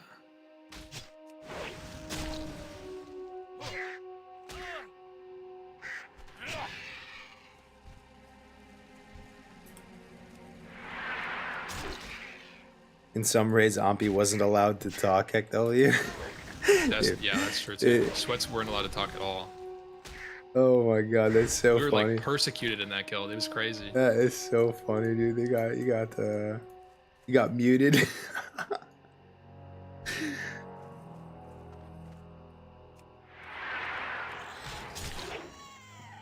What's up, Mold TTV? How you doing, man? Dude, I swear the griefers are all hanging out in some Discord together. Like they're literally like just like all in here. They're definitely having like a griefer like reflection session. Just reflecting on all the griefs. Thinking back. Remember in Bloodsill when we killed that guy? He was just minding his own business. I think he was like 64. He almost had a heart attack, Omega lol.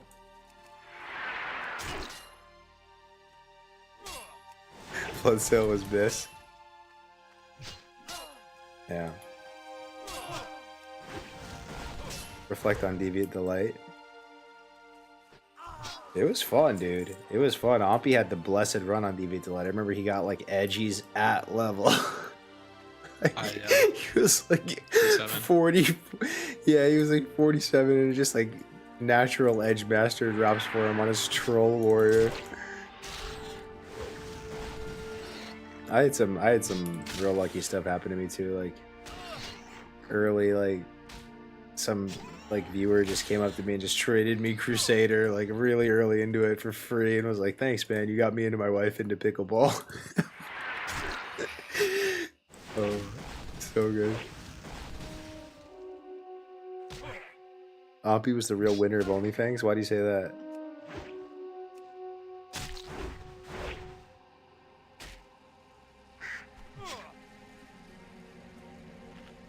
Oh man. Dude, a lot of follows tonight, man. Thanks, guys. Viewership has been crazy. This is like day 3 being back. I had 500 on Twitch today during prime time. That's like, what? Like level 8 running through Elwyn Forest with 500 people watching. Check Twitch tracker for Ahmpy. He probably 10x'd his viewers. Did you 10x your viewers during you 10x your viewers during OnlyFans? Yeah. OnlyFans did me well, bro. I did it like I did 160 raise, and that kind of nerd out a lot of the people. It was like a ton of exposure because a ton of big streamers were playing, and I was like level 50 and they were like level 10, 12. So I see. It was pretty big content exposure. Did you end up going to like Austin and going to that like their gamer house, gamer lair thing, and hanging out with them in real life and all that? I know Grays went. And...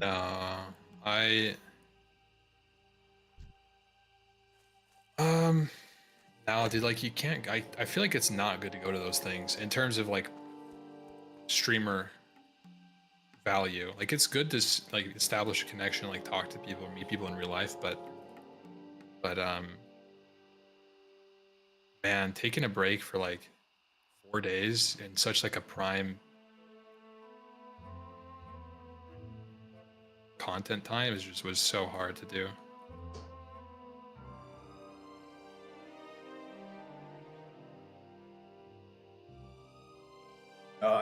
feel that. That makes sense. Unless you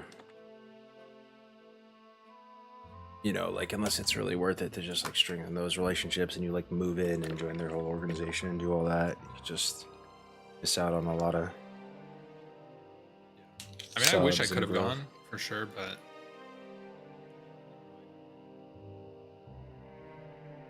no, I mean, my viewership was like probably like 300, 400 CCV going in, and after the dust settles, I'm around like 1K.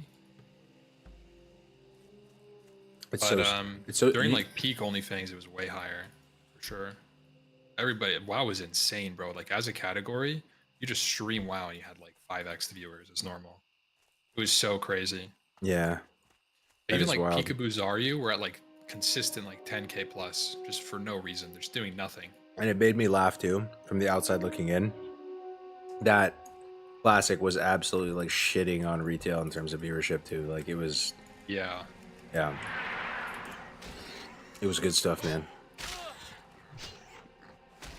Classic definitely has its moments. OnlyFans was pretty hype. There were so many people playing, man. It's actually ridiculous. It was on this server too, right? It was on Doomhow.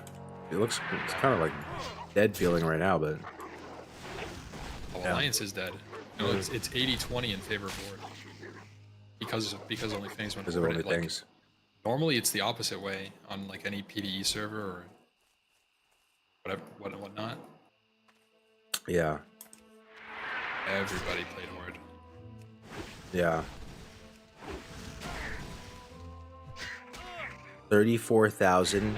34,887 max viewers for Ahmpy November 24. You know what happened? What? I was world first 60 by 2 levels, and I DC'd, died mid pull. No. I was on my AoE pull. Yeah, bro. Wait, at 60 though, right? You already did it, and Oh, 53. no. It was like in the bag, easily secured. I was finishing that day, like I just woke up. Oh, that is tragic, dude. Yeah, bro. That is tragic. It's like, it's not like, you know, to be honest. I guess the it's silver something lining really is you good had that happened for 35. my stream. Yeah, that's what I'm saying. That's the silver But- lining. You had 35,000. You had like a small nation watching you. Yeah, but like at the same time, it's not what it was about for me. Like I'd leveled. I don't know if you know I like prep for it. I leveled 5 mages to 60 and prep for it. Not in like 1 to 60 mages, not including like 1 to 30s or 1 to 40s. And I Yeah. had a mage at every AoE spot to practice the day before. So I was like locked in. I practiced for 3-4 months for that. And Yeah, that is tragic, dude, honestly. so that was like, Did you fully tilt? Like what does anybody remember Ahmpy? Was Ahmpy going I was crazy? heartbroken, bro. That was like my gamer moment. You know, you don't get those things very often. Yeah. And That was your shot. That was the Yeah. prophecy. The prophecy was supposed to be fulfilled. no, it's hard because those types of things, getting like a secured like first 60 on a server or something, they don't come very often, first of all, but second of all, you're not always in a position to capitalize on that. Like, I don't think I'm going. If there's another server that launches, I don't think there is another 1 to 60 race in. Yeah. So that was kind of like my shot, and it's just like, Yeah, you can only go Super Saiyan so many times. I genuinely believe that. Like, you only have a couple charges. It's like bag of marbles. You only get 5, dude.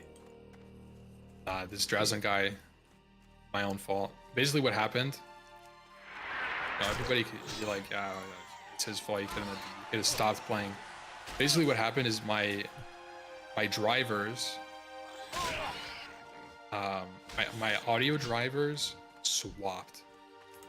Like for whatever reason, it detected like an audio device swap on my PC, and it like Yeah. crashed my game. So first time that happened, I was drinking and my game crashed. And then I logged back in, and this had never happened to me before. So I logged back in, bro, and I didn't know it at the time, but because my audio devices crashed, my Go XLR software was like not responding. But it wasn't completely crashed yet, so I was playing for a solid minute and a half, and then during the next pull that I did, my drivers crashed again because my Go XLR software finally crashed. So there was like this weird like double crash windup. It's like, yeah, if I stopped and So you could have prevented it. PC, Yeah, but like, yeah. That's. I mean, you know, you're but, like, if probably you don't so know tired that- though, too, bro. You're probably been up already, but for like 2 days straight, 3 days straight. That is tragic, but I mean, dude, like I really feel like you've made it as a streamer, and honestly, not even as a streamer, just like a human being. Like it's like the ultimate confirmation that you have like a good personality that people like to be around is like when you can just stream with no camera and have thousands of people watching you. You know what I mean? Like that's got to be a good feeling because like even today you were just like no camera, right? yeah, Just doing something that is like mind-numbingly boring for people, like just doing like Mara 1 pulls over and over again. 1,000 people, 1,200 people, chilling. yeah, I definitely like- feel blessed to have that. That's blessed. It's like, Dude. it's so weird too. I've been getting this like, I don't do anything different. Just more, like exposed to more people. Watch, but You come out of your I shell still like don't, like, crazy too, though, identify- bro. You don't identify I as still don't what? identify as like a streamer. It's so weird. Like I'm still like in my head, I'm still like game first. Just I Yeah, don't know, dude. It's so weird to like adjust to yeah, this like mindset. I'm like making plans. You know, I got reminded of back in the day. You and Gray's like late night calls, making like assets for like content and stuff. yeah. And I never really did that stuff. I was never like a content creator, but I'm like just now starting to do that kind of stuff, and it's a weird shift. Yeah, And like you're for hosting me- your own tournaments and events Yeah. and stuff. You know, I'm- you can kind of see I'm doing probably my what I first was. Front Yeah, Yeah, I'm doing my Front 2 Invitational on the 14th, which Yep. is like a leveling tournament. It's literally what you did back in the day. And I was like, man, I need to get like an asset for this. yep. I need to be like- I need to get, like, a Casters, little- being organized, Yeah. Andy, do all that. Yeah, Yeah, so it's weird kind of seeing myself do these things now. I don't know. It's weird. yeah. I mean, part of it too, bro, is like giving back. Like, you know, you've been a gamer Yeah. and you've experienced a lot of success and done a lot of cool things, and it's like by doing these type of tournaments and projects, you're kind of like giving back to the community.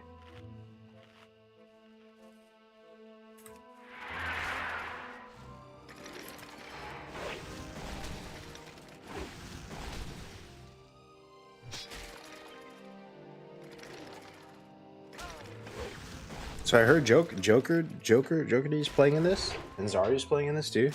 It's pretty hype. Yeah. Jokers are you. I've like reached out to a lot of streamers, but that's about like those are like the big names that are joining. A lot of people from OnlyFans joined, which is pretty cool. Yeah, that's I awesome. feel like OnlyFans was like this crazy arc. It's like a fever dream, bro. Back on it. Where like I actually made so many like streamer friends.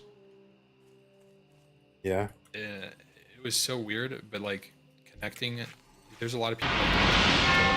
It's kind of cool to see. Yeah. I could see that being like a fever dream. It's like, I don't know. I was just did grinding. Did that bro. really all happen? You know, like that type of thing.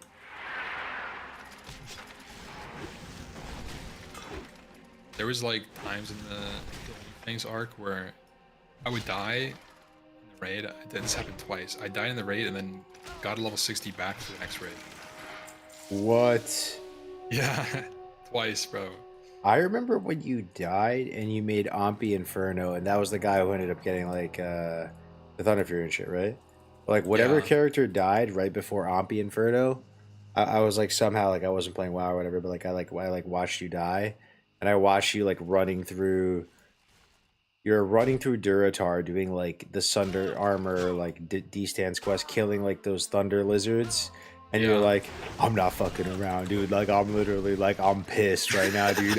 He's pissed right now. I'm locked in. I'm never going to sleep, dude. I'm like you, you were Evil on some- Ahmpy arc, bro. I love that shit. yeah. That's what you were saying, like evil Ahmpy arc. That's right.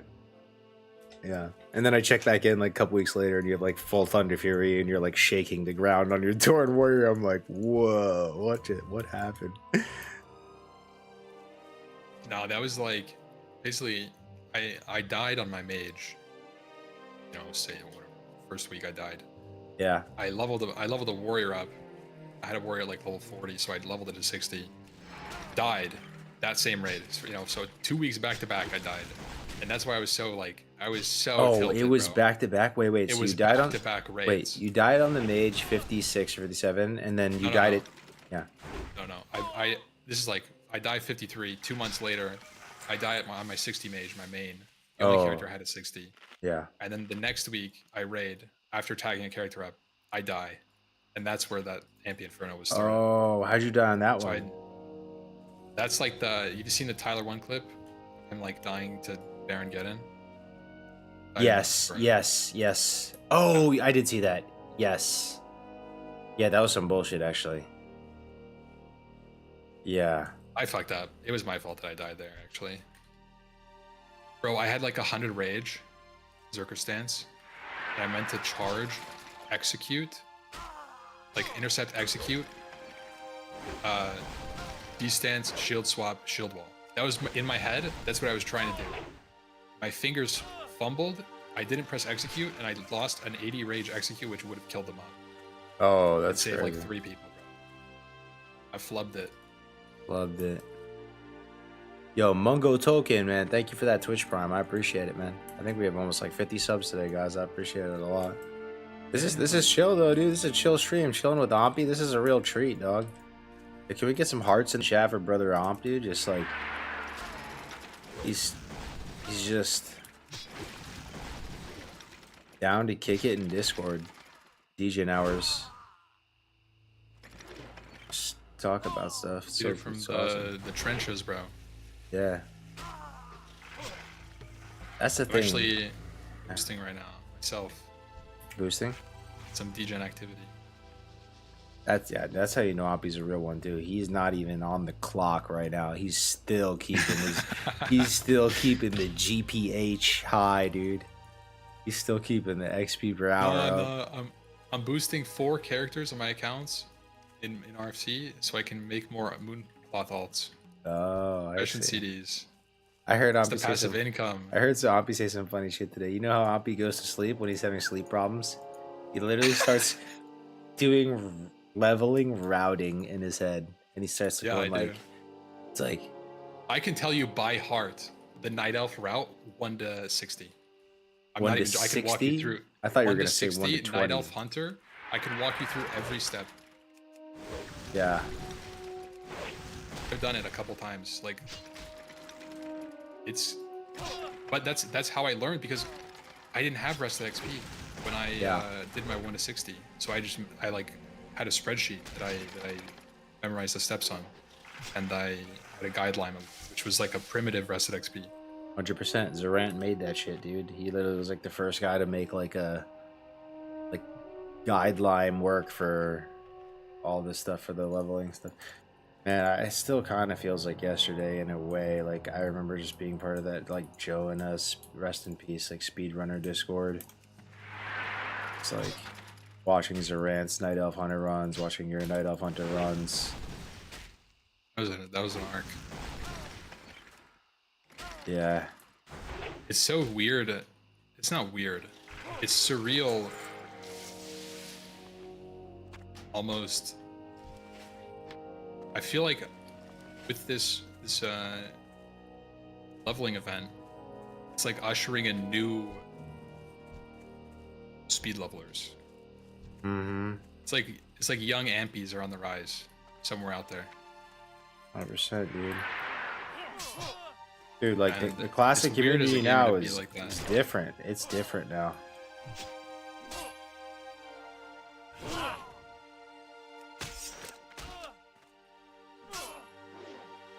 I actually did not know you had a brother until today.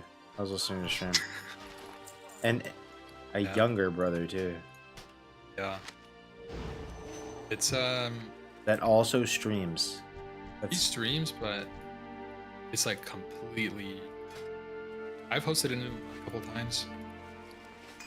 It's like a completely different audience. yeah. Just does it for fun though. Mhm.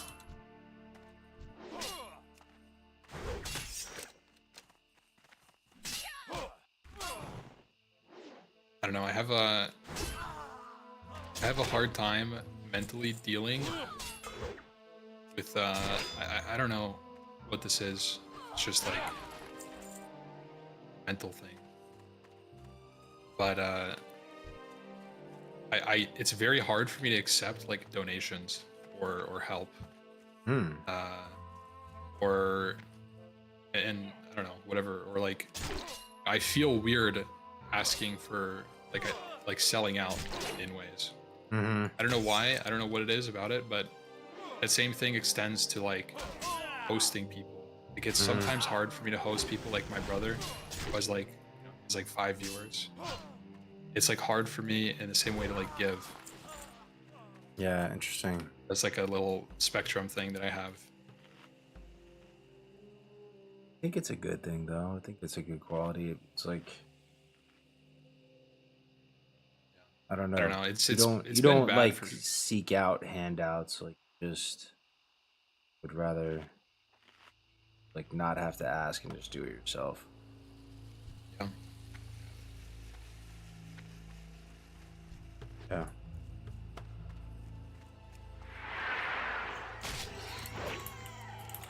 Yo, it's crazy, man. That BlizzCon 2023, like that was like 2 years ago, dude. And we were playing COD at that, and like we were all chilling at that house. Like that was actually like 2 years ago. Oh, it's crazy that like COD has been kind of like out for that long. Yeah. I thought it was gonna be like a 1 year thing tops. Like, Has it been that long? bro, it it's was such- like that's 2 years ago. BlizzCon 2023. We were in BFD on those computers. Remember? Like, Yeah, no, it was. It was early. It was late 2023. Yeah. yeah. No, bro. I mean, I feel like my sense of time has been distorted.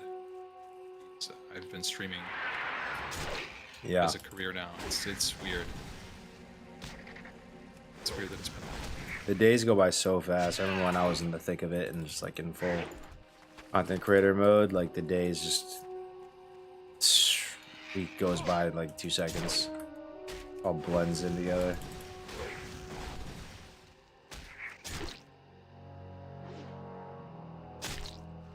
It's just by the time you stream, like how many hours do you stream per day? You think like 8, 6? Recently, I've been having like no motivation. Oh, really? But when I go, right now I'm in like this lull, and it'll stop in front of you. Right now I'm doing like maybe 5 hours a day. Oh, that's not bad at all, actually. Yeah, it's not. But even But even with 5 hours, When though, I grind, like, it's worse. yeah. I don't know, man. It's just like by the time you get ready for a stream, turn it all on, you do everything you need to do, all the like things right, and then like you stream, you wind down, you go get food, right? Because you're just like hungry after streaming. Like, fucking day's over, man. That's the problem I have with streaming sometimes is like you end the stream, you stream for 5 hours, you still end the stream, and then you have to get food after. It's like kind of that is kind of how it is. That's what I'm saying. So like the day, And so it's the like day's just over. it's already. like 2 hours longer. By the time you're doing that. Yeah, I definitely feel that.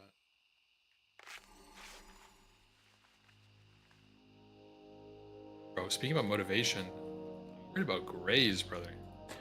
Oh yeah. He tried to. He's on this confide- like weird depression vibe or depression arc. Yeah, he was naked today streaming. What?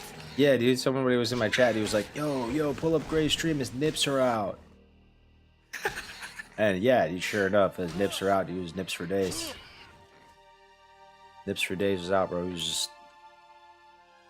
He's got that mocap build. So, But yeah, it's like I don't know. I don't think he like ever wants to play the game normal. It always has to be. yeah.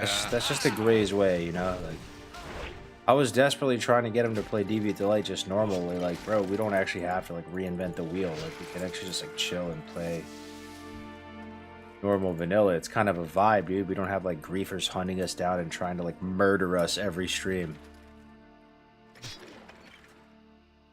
No one can hurt us anymore, Rays. No one can touch us in bad Yeah. places. Like we can actually just play the game, and if you die, you die, and all you have to do is walk back from the graveyard.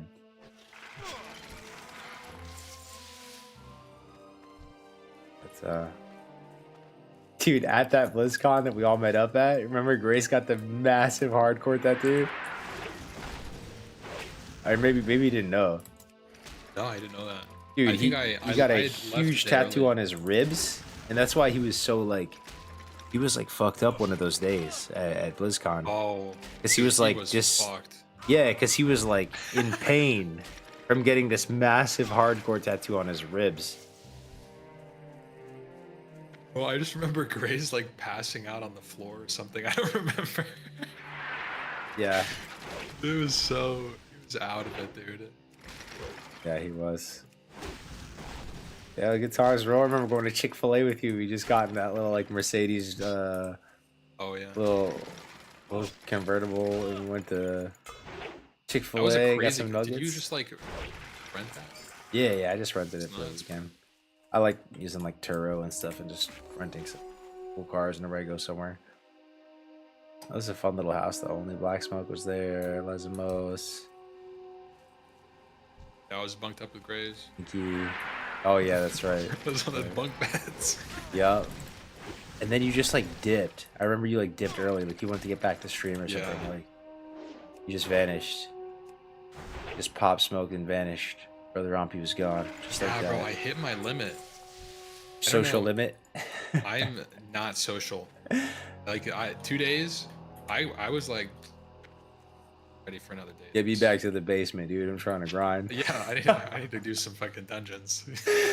I love that. Oh man.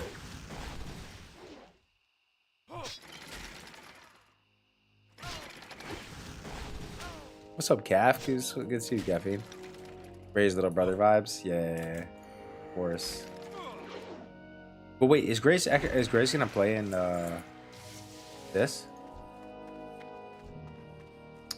He's in the Discord. I think he signed up as mage.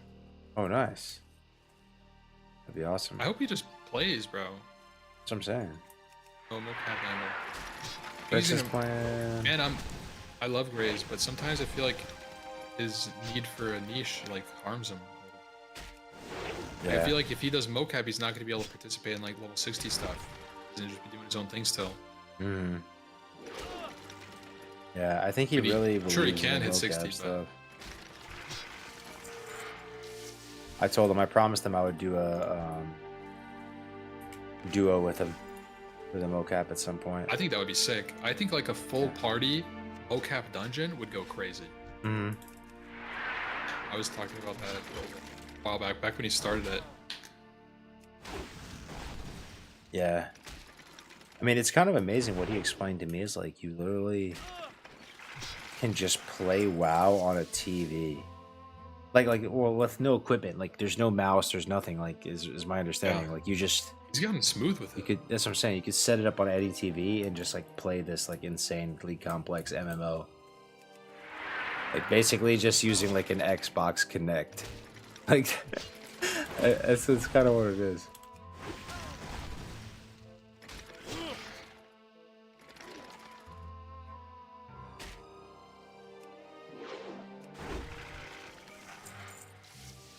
Oh man.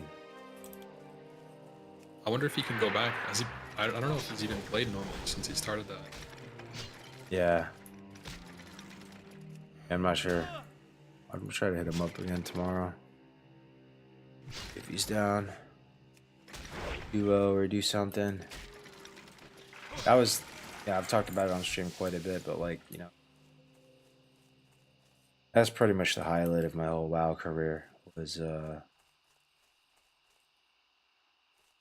that duo I had with Grays during like Road to Rag with the whole fantasy draft, and we ended up doing like every dungeon with Tommy and Tactics and Tyrannosaur. We literally did every one together. Like we met up at these different checkpoints, and it just felt like we were all surviving. Like we were like, is anyone gonna die? Like I hope no one dies. Like I hope we actually make it all the way. And we did, you know, like it was like the prophecy came true. We did it, man. We like crossed the finish line together. Like Tommy and Tactics like ding 60 like right where Joker died, and then we ding 60 like shortly after. And I feel like I remember you guys grazing you, grinding so hard. Yeah, we Keep did. Up with Yeah. Yeah. Bro, we had I was impressed. Yeah, we had so many like haters and stuff because Grays and I like do dumb shit all the time, and always like just died to some dumb shit like that. Like people were drafting like a fantasy team of streamers of who they thought, you know, gonna make it and who's gonna die, and like we just like felt this pressure to like our like constituents, like, oh man, we can't let them down. We gotta do it. We gotta, you know, we gotta prove ourselves. And we almost died so many times. Like I fell asleep and Gnome were gone, dude. I pulled the last 2 packs right before the last boss. I just like face pulled them. And Grace is like, dude, did you fall asleep? I'm like, no, I'm fine. He almost got us killed a bunch of times too. Like,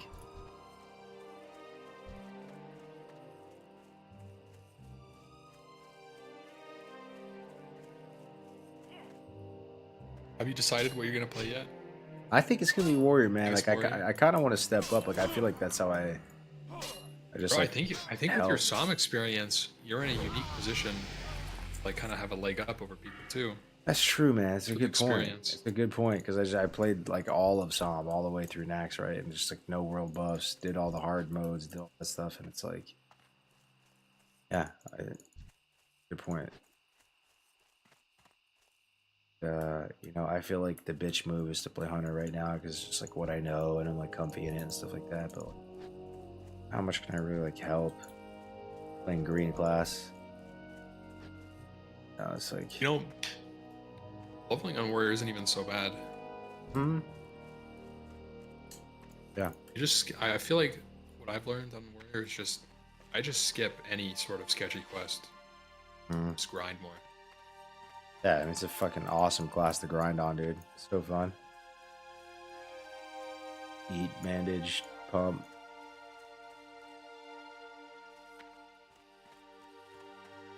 It's absurd, man. Like, when you play all the classes in this game, it really is absurd the amount of damage warriors do. Like, it's just crazy. Like, it's just at every stage, you're like playing the class right. Like, I tried leveling an enhancement shaman somewhat recently, fully twinked out, right? Like Kang's the Decapitator, Crusader, like just all the best gear I could find, like Wind Fury, trying to live the dream. It was dog shit. It was so bad. Like a warrior. Hey, you wish you're a warrior. Yeah, like it's just so bad. Rogue kind of does a lot of damage too, though. I remember talking to you know, like Tactics and his rant and all them about, you know, speed runs and, you know, what classes are the fastest. And they actually believe like Rogue is faster than Hunter. They're a little biased though, right? But like you have to, you know, Tactics is biased. He's a rogue player, right? And Theedy, if you know Theedy, right? Rogue player. Like, Yeah. He's like the best of the best, like the creme de la creme. And like they're basically saying that Rogue catches Hunter in the 50s. Because Hunter's damage like basically like falls off and it's not that good, and Rogues start fucking pink misting everything in the 50s, and the damage is actually really high. So, I mean, I don't know your take on that, but it's just like, I mean, I do remember I grinding in my see it. 50s as a hunter, right? Like you grinding for bogs or whatever, and like it definitely takes a second to kill stuff. It definitely does scale better, but I just don't think you make up the difference. And I Yeah. think Hunter also has the additional benefit, especially on launches, of being a brain dead class and being able to go brain dead Zug mode. Like I think Hunter benefits more. Brain They dead can, like- Zug mode. I mean, that's kind of what it is. You're up like 24 hours. Like the Hunter wins because the Rogue can't actually speedrun. It's like you're not like tick eating every tick at 18 hours deep. Yeah. Bro, I guess it in is terms of, crazy raw though. Like speed, tedious times on Rogue are like wild though. Like like 3 days, like low 3 days played type shit on Rogue is just yeah. insane.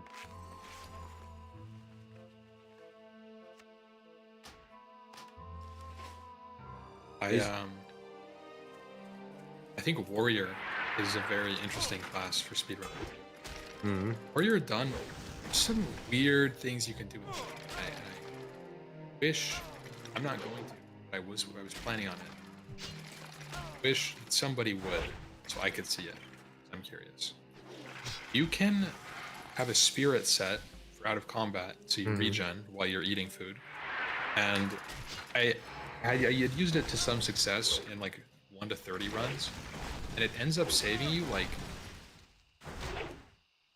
I don't know, like 15 minutes at like level 20, like between like 20 and 22 or something. Like it saves you an exorbitant amount of time because it like doubles your recovery speed. And that's one of the things with Warriors, like it's just you're just recovering all the time. Yeah. Yeah, you benefit I a lot think- from the spirit. Like, I remember fucking testing this with my buddy Navik. Like, we just went through a phase of just like being in the lab testing stuff, right? And like, we were testing duo leveling with double human for the human spirit and all that. Yeah. And it was priest with the spirit buff, whatever that spec is, right? And like warrior with full spirit set. And our goal was to just have it so like it's like you had a permanent renew ticking on you. Right, and it Yeah. actually was sick. Like, Oh, it's super real. it was actually really cool. Like, we did get it to that point, and I just remember like distinctly walking through like Hillsbrad, right, and just being low health and watching my health just naturally explode up from the spirit. It is so fun.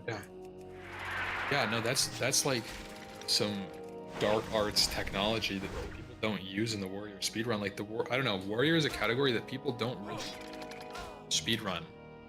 It's interesting to me because I think with that, it's very good, and that you can get like really good times. With it. Yeah. Nobody No. plays Warrior. Tactics discovered that. Like, Tactics was actually the first guy I saw, because I think he discovered that like just melee classes in his mind were like actually really good for speedrun, because you can just like always be moving right like towards where you need to go, and that's like a big deal. And I remember he did a Warrior TBC speedrun, and he prepped everything in his true like it's like 5-head min-max way, like every weapon the whole way up, planned the whole thing up, and got some pretty good results with that. But like, yeah, I mean, step one was like just realizing that like these melee classes are actually really good at speedrunning. Like even Tommy, like I remember him asking him like to rank all the classes in terms of how fast they level. And it's like the logic was completely flipped on its head of what I originally like learned about this game and how we all were thinking. Like, I always thought paladins were like some of the slowest levelers, you know? But like in the right That's hands, insane. like they can be insane because they can do ZF, you know, and they can, you know, I don't know. Like it's weird. I don't know exactly his thought process and everything, but like he was ranking all the classes, and it's like, wait, what? Like Paladin, Rogue, Pally's, yeah. Warrior. These are like the fastest classes. Like, what are you guys? Are you smoking crack or something? Like, are you okay? It's like, yeah. No, in Frontier 1, I played a somewhat unique combo. For practice, I was gonna do Rogue Warrior duo, and it's like on paper that sounds weird, right? There's no healer. It's No, like it's good, just bro. DPS. It's good. I actually saw it. Yeah. But you saw how it played? Like, I was literally just tanking mobs. I hit it twice, get it to 50%, and then he ambushes. Gets a kill, guaranteed crit on the next hit. Yep. And then with Saren, I ended up playing Trio, Rogue, Feral, Warrior. And we just demolished the whole way up. That was like the craziest leveling experience. It was like playing ping pong between the mobs, like they just dropped. That shit was so fun, dude. Yeah. No, I remember actually the early days of hardcore. I was like a doomer on it. Like I got linked a VOD from this one speedrunner guy, and he was showing me his time 1 to 20, and it was double dwarf warrior, dwarf rogue. You know, Really? they started in the dwarf starting zone and they ended in Darkshore, and like they ended up dinging 20 there, right? And they actually had like a sick time. And I remember being kind of like a doomer on it, like, why'd you go warrior rogue? Like what? Like, and he was like, oh no, like the warrior can just like taunt stuff, and then the rogue is, you know, backstabbing or whatever. But you know, the results don't lie. They ended up getting a really good time. It was like sub 8 hours, like by a lot, like 7 hours or something, 20.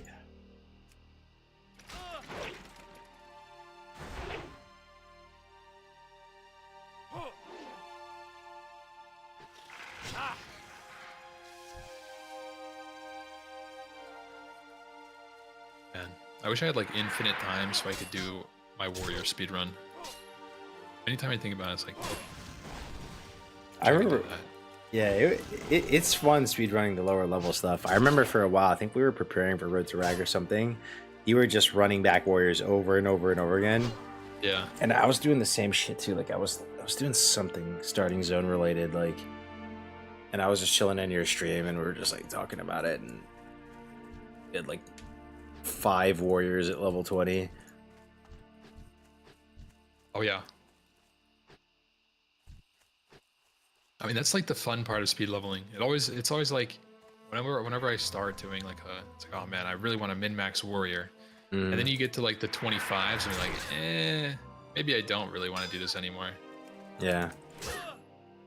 For me, it always happens like, you know, It's a little too later than that for me. It's like it's- 30, 33, 34, where it like really starts to slow down XP wise, your dopamine, Yeah, how much everything. instant gratification slows down.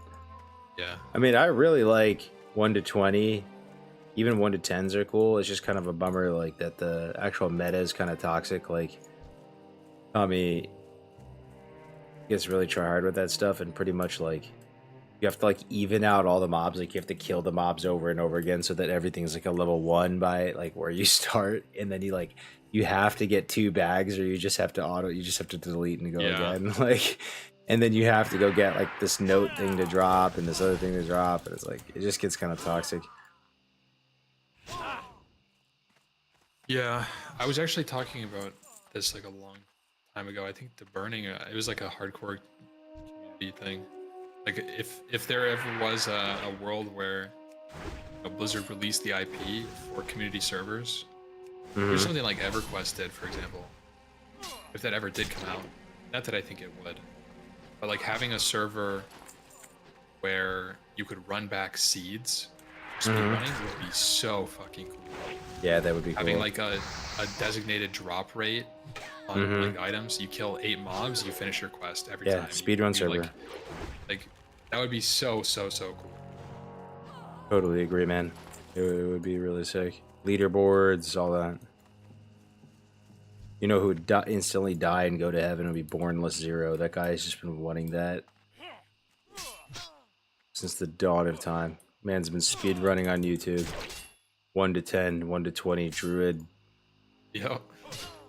since like 2017.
Thanks for all the follows, guys. 2 a.m., 2 in the morning, still 300 people watching on Twitch. Crazy. See if anyone's alive on YouTube as well. This is the peak dark hours. Nobody streams it. This is actually like the giga time slot. Yeah, everyone's asleep. Yeah, I always just like have a solid hundo on YouTube. It never gets higher than that, never gets lower than that. Just locked in, just 100 humans. They're just always ready to watch. It's the Yeah. same 100 people. Same 100 people. Oh, man. Yeah. I think I'm gonna wind down though, bro. My eyes are starting to get a little heavy. Yeah, I was thinking that too. But yo, I appreciate you hanging out, man. Like, can we get another round of hearts for brother Ahmpy, man? Like, thanks for the invite to this shit too, bro. Like, honestly, coming back, like, not knowing what to do necessarily, and like, this is really clutch, the timing of all this, and it should be fun. It should be fun. Look forward to man. it. I'm excited. Yeah. June 19th, guys. Frontier 2 starts. A whole nother arc in the saga. Boys getting back together again. We're gonna toss it over to OG Jeffrey. OG Jeffrey from Deviant Delight, our war chief. Say hi to OG Jeffrey from me, guys. And I will see you guys tomorrow. Chef Curry.